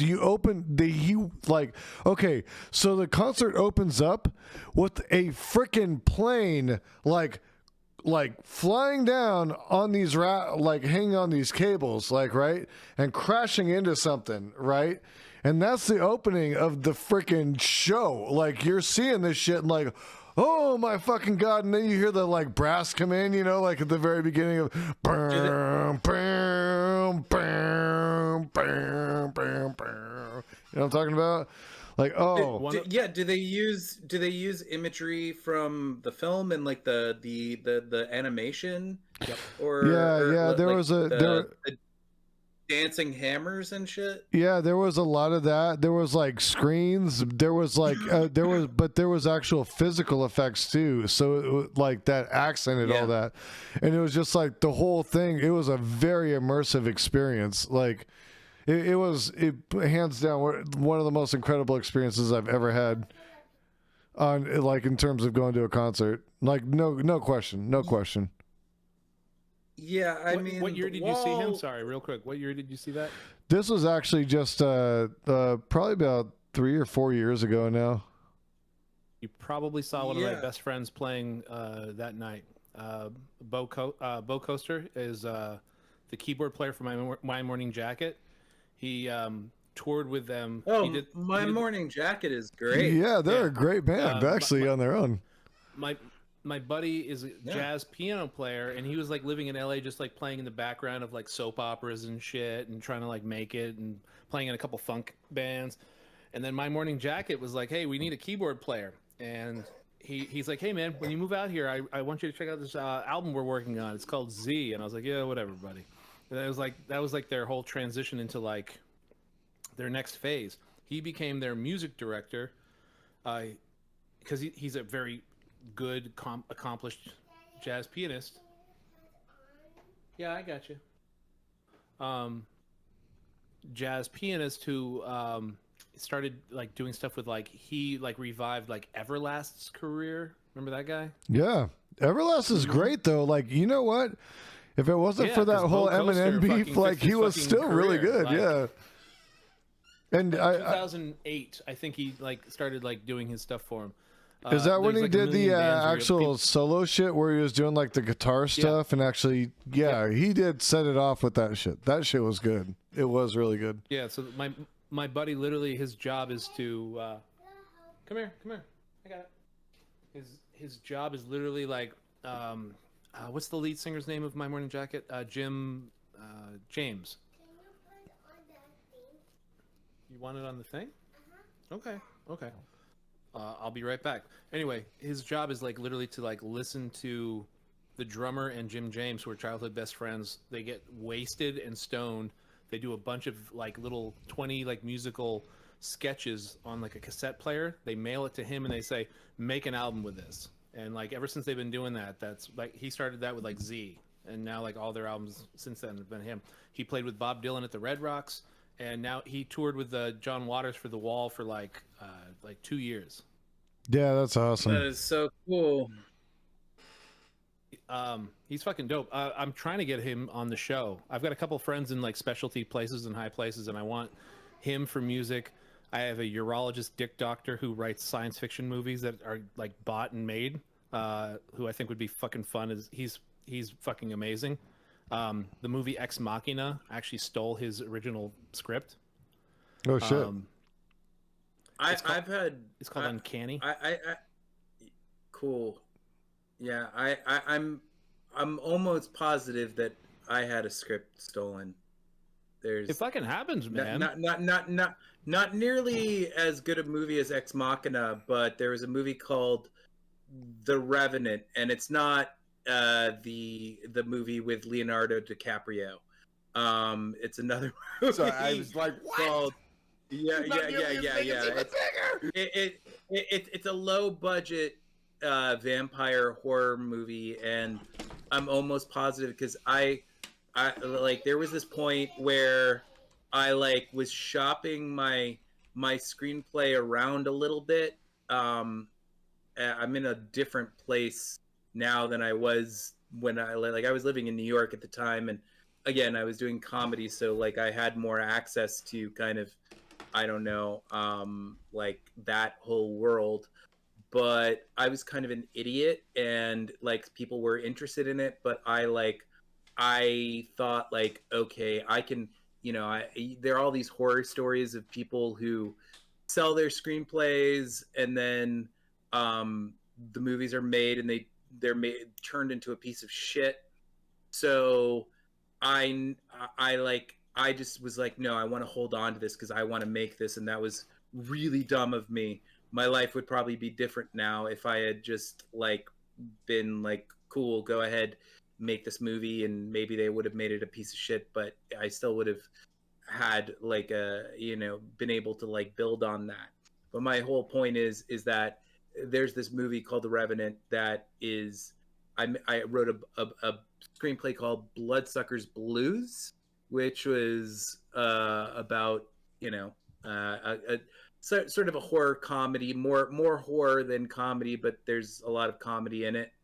And like the original, my God, yeah, I would say that that's more comedy than my movie was, but it's still maybe like anyway.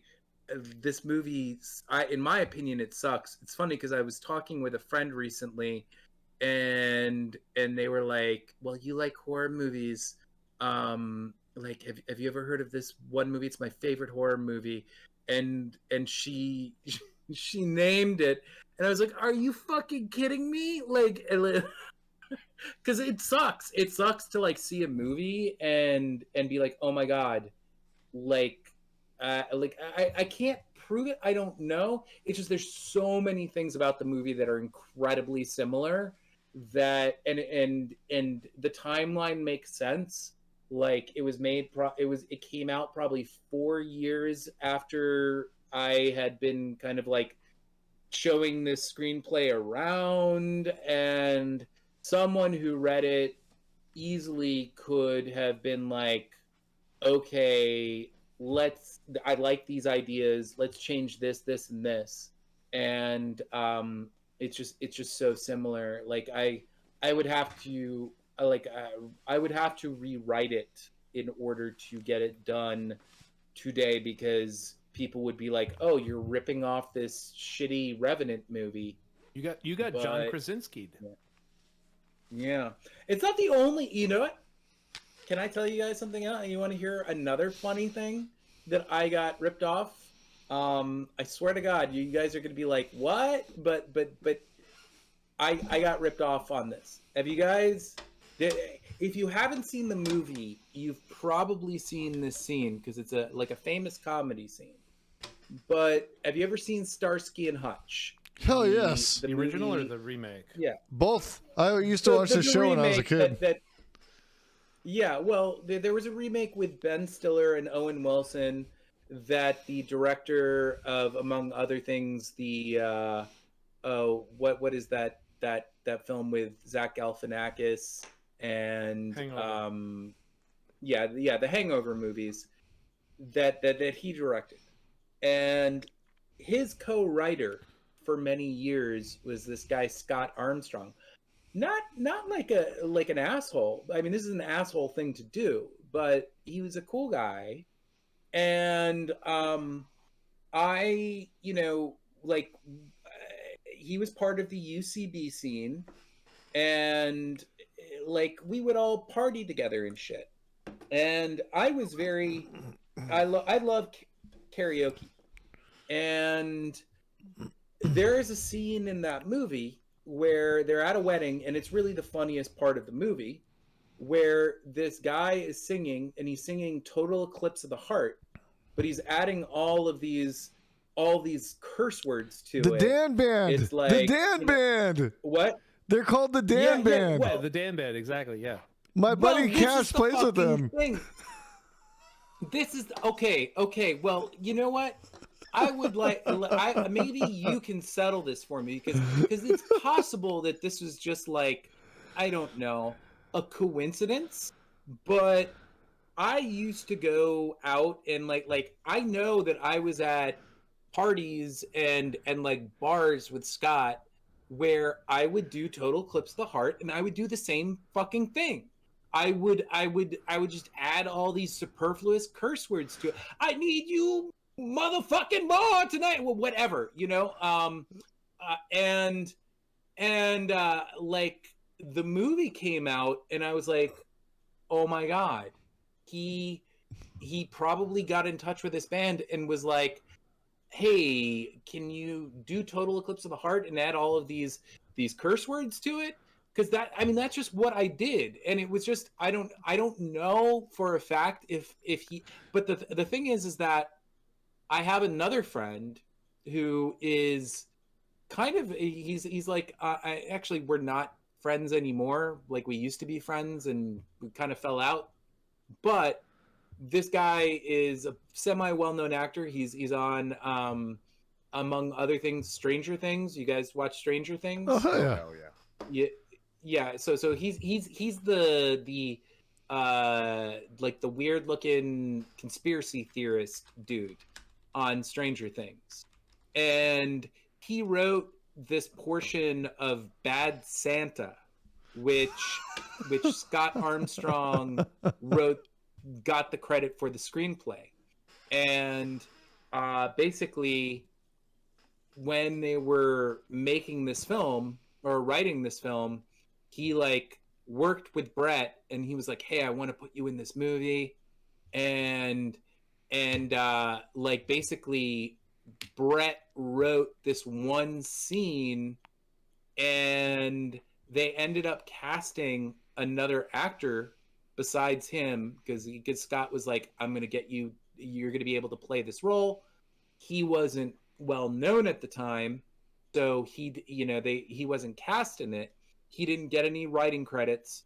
So I mention that because Scott has kind of been weird when it comes to screen, like ripping things off in the past that I know of.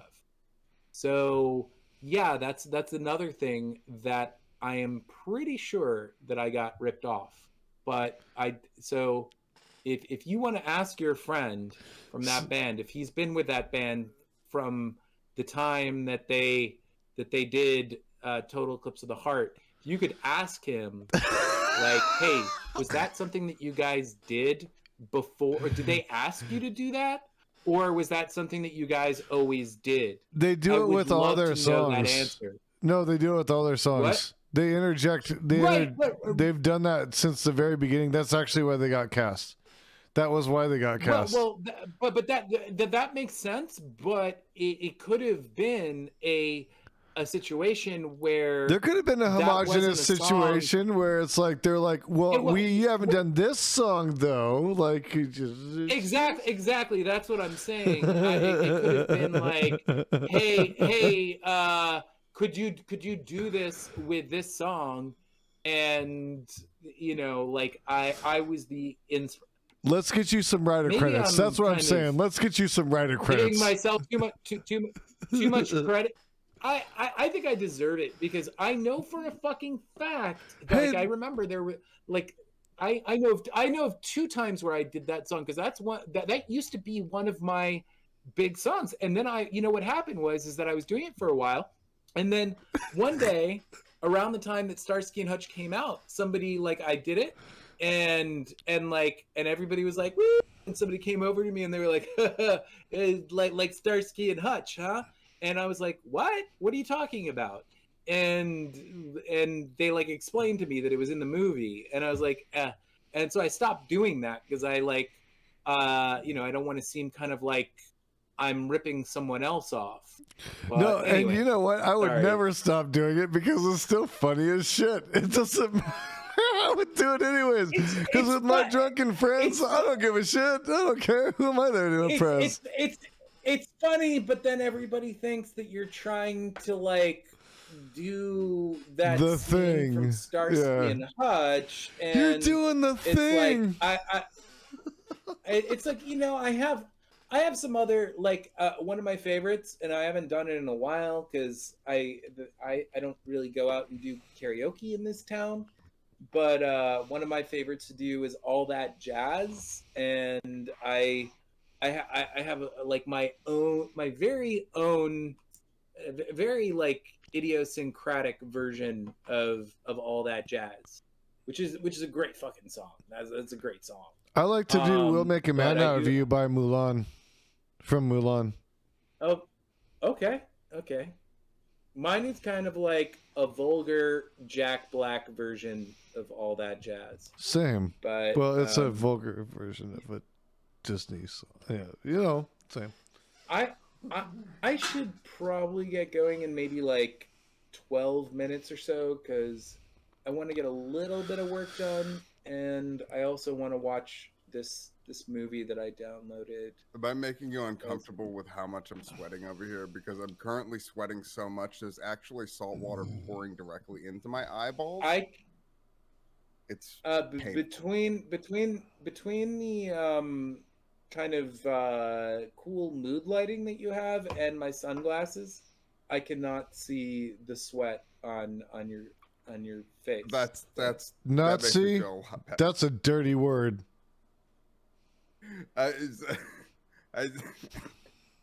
Sorry. The shirt I was really hoping Vadim was going to try to convince us that he invented karaoke, but I could see a total plausibility of the Dan Band. So I heard Vadim's coming on my stream for karaoke night. Oh, I'll come on your stream for karaoke night. I did not invent karaoke by any means, but I did host for several years this thing called punk rock heavy metal karaoke, which is live band karaoke, and I was not the first host of this, but they are the band that you heard it first, guys. It's not like this is a huge thing in the world, but they are the band that popularized live band karaoke. Oh, so have you heard of punk rock karaoke and shit? Punk rock karaoke is great. It's the same. That's probably where they got it from your friends. It was. Well, you mean in New York City? Well, they have it in Arizona. It's huge here. It's one of the biggest things that we do weekly here. It's a big event every week. Oh yeah. Well, yeah. It was.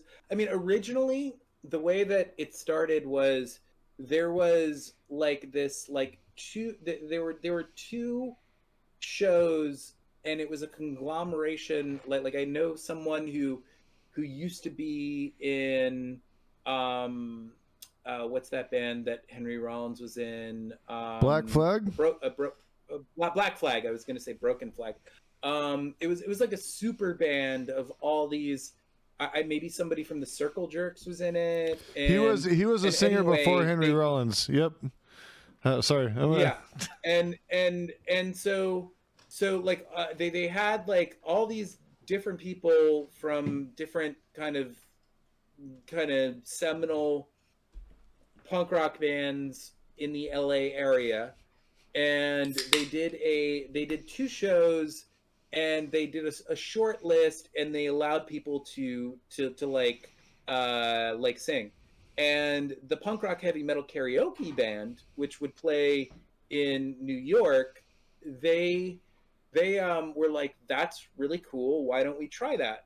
And there was this place called Arlene's Grocery, which for years they played at, and they were like, you know, we would pack the place. And there was this guy before I hosted, who hosted for a couple of years, who was really awesome, but he just he had some like temper. His name was Owen. He like kind of didn't jive with the band for a little bit, so he kind of got kicked out as the MC, and because I was like sort of like the when he couldn't do the show, I would fill in for him, and then I did it for like 3 or 4 years, and then they kicked me out for reasons that I don't know. I mean, I could go into. It wasn't that bad, but well, I peed, and it wasn't in the toilet. Okay. No, you gotta stop peeing on the bar, man. I mean, you can't pee on the bar. I guess I'll say this. See, what happened is that the band, the band got it was really fucked up, and in retrospect, I totally understand why they were pissed. The band got kicked off from the venue because basically what would happen is that they would not get paid for any gig. They would pass around a bucket, and whatever was in the bucket, they would split between the band. And this place would get fucking packed as a result. This wasn't a Gigi Allen bucket, was it? No. There wouldn't be like cum in the bucket or something like that. But just saying, because punks get pretty crass sometimes.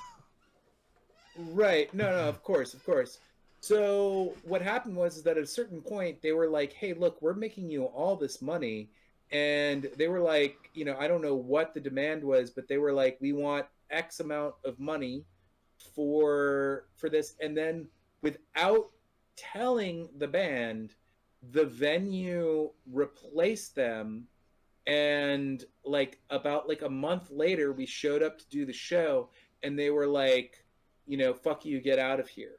And like we got a band to do it now. And that was now the band, and they were never as good. They weren't bad, but they were never as good. And so the band kicked me out because I started going to that show. Because we were kind of forced to do these smaller gigs. Sure. And we had some people who followed us, but it was never like, you know, punk rock heavy metal karaoke was like we had already built that, so that venue would always be packed, and I really liked playing to a really large audience. So when they found out that I was going to that show every now and then, they felt betrayed, and they kicked me out. So I own that.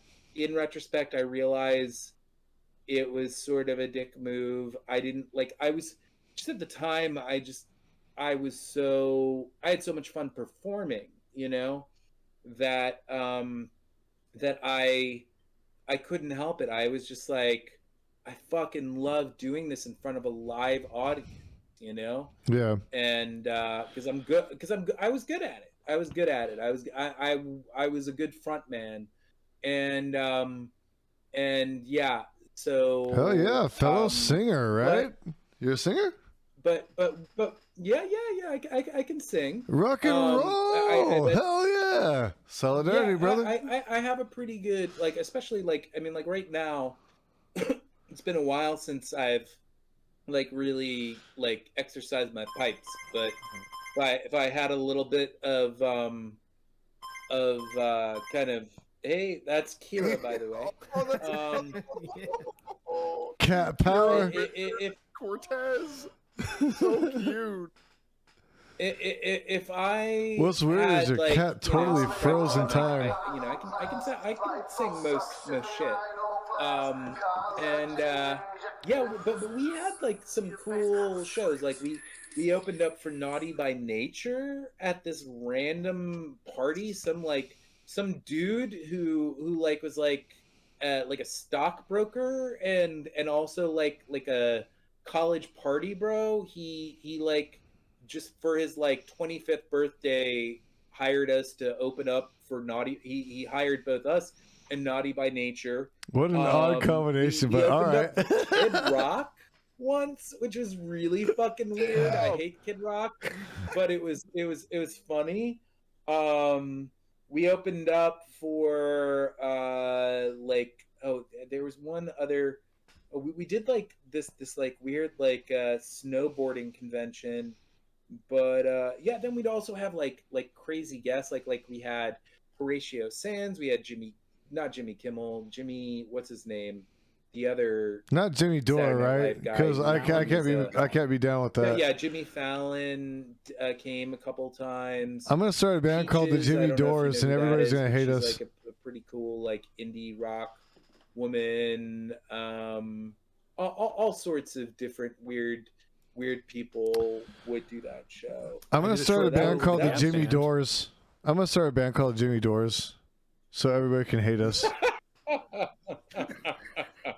Our first song's gonna be called "Hate Me." Our second song's gonna be called "Hate Me 2 Times," and our third song's gonna be called "Hate Me 3 Times." Our fourth song is gonna be called "What We Have in Common with Tim Pool." That's actually a really funny idea. The Jimmy Doors. Like, there's. I mean, I'm not saying that I'm going to do it, but I've been thinking actually of, like, I usually make videos about like right-wing chuds, and he kind of is a right-wing chud. He is a right-wing chud. You know, yeah. But I have been thinking about making a video about Jimmy Dore because he bothers me so much. I've been thinking of like titling it the political nihilism of Jimmy Dore. Dude. And maybe I could have like a section of it like that's just a joke where it's like, you know, yeah. Let's just paste Jimmy Dore's face on Jim Morrison's face. Like, dude, I had a cousin get sucked into Jimmy Dore, and like I was talking to him, and his politics just were like fucking like scarily right wing sounding. He was like, "I'm a leftist," and I said to him, I said, "Are you sure you're you not are? a leftist? I talk to leftists all day. You are not a leftist." They're hooked. Yeah. Like about on the spectrum, Jimmy it's Dore. the hook. Yeah, it's crazy. They're hitting the horseshoe, the horseshoe, right? Yeah, horseshoe principle. Yeah, fish hook, like all those things. Like you're literally like the people, like the Bernie Bros, who are like supposedly leftist because they were like, "Oh, those things sound good," but literally, again, the emotion and a few other things will be like, "I'm over here." Just kidding. I'm all the way over fucking here. It's like, economic anxiety, guys. I'm gonna tell you straight up. It's economic anxiety. When that hits, they're gonna chapter 7 of the Jason Stanley fascism book. People who who are in dire desperation will strive for anything that will get them out of dire desperation, right? Like that's why crime increases in economic hardship. You know. So check this out. Just on what you said, I'm just going to keep those two things: the sliding scales for fascism, the economic hardship. You're hitting the people who, everything up until the 1880s, economic hardship. All the policies of the left were where the people who were being hit by economic like hardships would go. All the policies went that way, and then when fascism started cropping up, emotions, you were suddenly able to be like, I want you to get over here, but I don't really have a good reason for you to do that. This is like the simplistic way of explaining it, but like, I'm going to make you hate these people. We're going to blame them for your economic hardship. Back then, it was Eastern Europeans, specifically Romanis and Jewish people from specific parts of the world. Like in the 1880s, it wasn't like just like out of the blue somewhere. But they're coming in and taking your jobs just as we explain, like Mexicans do. It's exact same language. 1880s, Eastern European Jews were Mexicans to us now. Back then, it's the exact same fucking like to a T. And the Irish and the Italians in the 1920s, you know, the same way. Well, no, it's a little different. They had a more softened landing, but you know. like part of the reason why like you can't compare fascisms with certain different countries is because Germanic fascism was all about like, you know, the Aryan race and the blonde hair and blah blah blah blah blah with like that Nordic mythic past. And if you try to explain that to a fucking Italian fascist in like 1920, they'd be like, "What the fuck are you talking about? Like, Yeah, what are you I don't talking give a fuck about? about It's what just- you're into." It's just Completely big words different, and boasts and like military rule. Well, but They're like living in a but cosmopolitan hold on, city, and they're like, "You think I give a fuck about like the Nordic past?" their authoritarian leader was all in league with Hitler. Like they were good buddies. What was That his doesn't- name? That well, no, Yeah, no, but, like, no, they're- no, yes and no. Literally up until Trump started befriending like people like Bolsonaro and like reaching out to like Kim Jong Un, fascist authoritarian leaders literally would work with each other because they had to a certain point. But they fucking hated each other, and they would have stabbed each other in the fucking back as soon as they could. Hitler got to the furthest point that fascism has ever gotten to. Mussolini did not get there, but they like whoever was in the lead would totally just be like, "Fuck you, I win, motherfucker." They weren't like friends. They were just Right. like, we understand the beneficiary like advantages of working together right now temporary because we're still, like a allies. new kind of a thing. Yeah, it's They not were like very hey, we're gonna be, like, temporary but allies. now with like They actually ran with like the shit. internet and like 24-hour news things, it's literally like we're basically doing the same thing, and no one can rule the world pretty much anymore. So I'm with you, Bolsonaro. Hey, Kim Jong Un, just gonna pound you. Hope you figure shit out in the next couple of years. We'll see if you're around. If you know, that kind of shit. Right. But the fascist, like authoritarian leaders, they don't like each other. They're like libertarians today on like the Majority Report. Like every libertarian who argues with Sam Cedar thinks that they are the only ones who know what libertarianism is. And he's like, well, the president of the libertarian whatever, and they're like, he doesn't really know what true libertarianism is. That's like the same thing with like fascist leaders. They're like, my version of this is the best. Fuck you. Yeah, well, my version of libertarianism includes a lot of government that I'm not willing to admit even exists. Okay, so the version of libertarianism I go with. I just like the legalized drugs part. Have you seen the show How to Be a Tyrant? Yeah, I couldn't get into yeah. it, but yeah, I saw it. It is cheesy. I watched. It's very like it's over. Like there's something off about it. Like it's not a fantastic show, but it's helped a little bit by the fact that what's his name, the guy who you know the little man from Game of Thrones. Tyrion Lannister's doing the narrating. Yeah, Peter Dinklage, exactly. Peter Dinklage is a genius actor, by the way. Just saying. He is a genius actor, and he Taking really shitty roles. he's chewing the scenery a little bit with his with like it's very over the top how he does but I think it's worth watching, even though that it gets cheesy as fuck, because there's a lot of interesting things that you learn about various fascistic leaders, and the whole thing that's amazing about it is just like because basically the whole thing is kind of discussing different attributes that tyrannical / fascistic leaders need and techniques that they use in order to be a successful ruler. It's like so many of those things are like, oh yeah, that's Trump right there. That's Trump. Oh yeah, Trump did that. Trump did this. And I mean, maybe not everything, because it's like, you know, like our system wouldn't allow him to get to the point of other fascist leaders, but yeah, it's scary shit. Almost. I should probably get going, since it's getting a little late where I am, but I had fun hanging out with all you guys. Here's Wizard coming in. Do I get some points for Wizard? You get some Wizard points, but I'm just saying you only won because of your cats. True, that's true, Well, and it was a completely fair advantage that I remember when I first watched the first Creationist Cat YouTube video. I was like, I don't know who this guy is, but these cats are fucking amazing, and I'm here for it. Okay.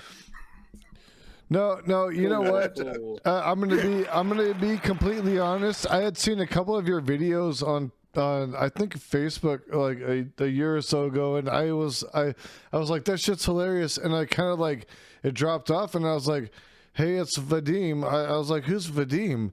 Yeah, like I knew Creationist Cat, but I didn't know Vadim, and I was like, and like somebody hit me up in my Discord, and they're like, how the hell did you get Creationist Cat to like do a panel with you? And I was like, oh, Vadim, I'm old school, baby. Vadim. Oh, okay. Like, I got a homie. I got a hookup, you know. But no. So you get mad love. Like I said, you get mad love from my community. They all love you. Oh, awesome. I'm glad. Cool. Yeah, but I had a fun time talking with you guys. You're all thumbs up in my book, and I need to make some food and get a little bit of work done before I turn in tonight. So yeah, it's been a lot of fun, and maybe we could do it again sometime. Dude, really appreciate you coming through and being on and hanging out. It's been fantastic, and definitely gonna have to, you know, send you invites for, I know you're a busy dude, but send you invites for the panels and shit that go on that we think you'll be interested in, and love to have you. Yeah, fantastic. I mean, I am a busy guy, but we could probably make it happen again. I don't see why not. I want to test the waters with the Mystery Science Theater 3000 with you. Oh, we totally got to do that next time, because I'm down for that. That shit sounds amazingly fun. I saw the little, like the way the silhouettes are set up. I love that shit. That looks great. You did a really good job on that, Revenant. $10 gets you that little green screen circle that you attach to your chair, so I can punch you in with the silhouette. Otherwise, you get your whole monitor, which is fine. But the whole idea is like you have your monitor on another scene when we do like something else, and then we do like a palate cleanser. Yeah, I should get one of those. Yeah, but then I'm gonna get one of those. Guys, I gotta go. So yeah, get out of here. I'm sorry. I don't mean no, to. No, get out of here. Like, take care. Yeah. You piece of shit. You stay here all night. Fuck off! Pee in a bucket under your desk. A curse on your cat. Where's your catheter? Right, later. Bye. Bye. Peace out. Bye. Okay, He's so cool. I use that guy. So much fun. He's dope.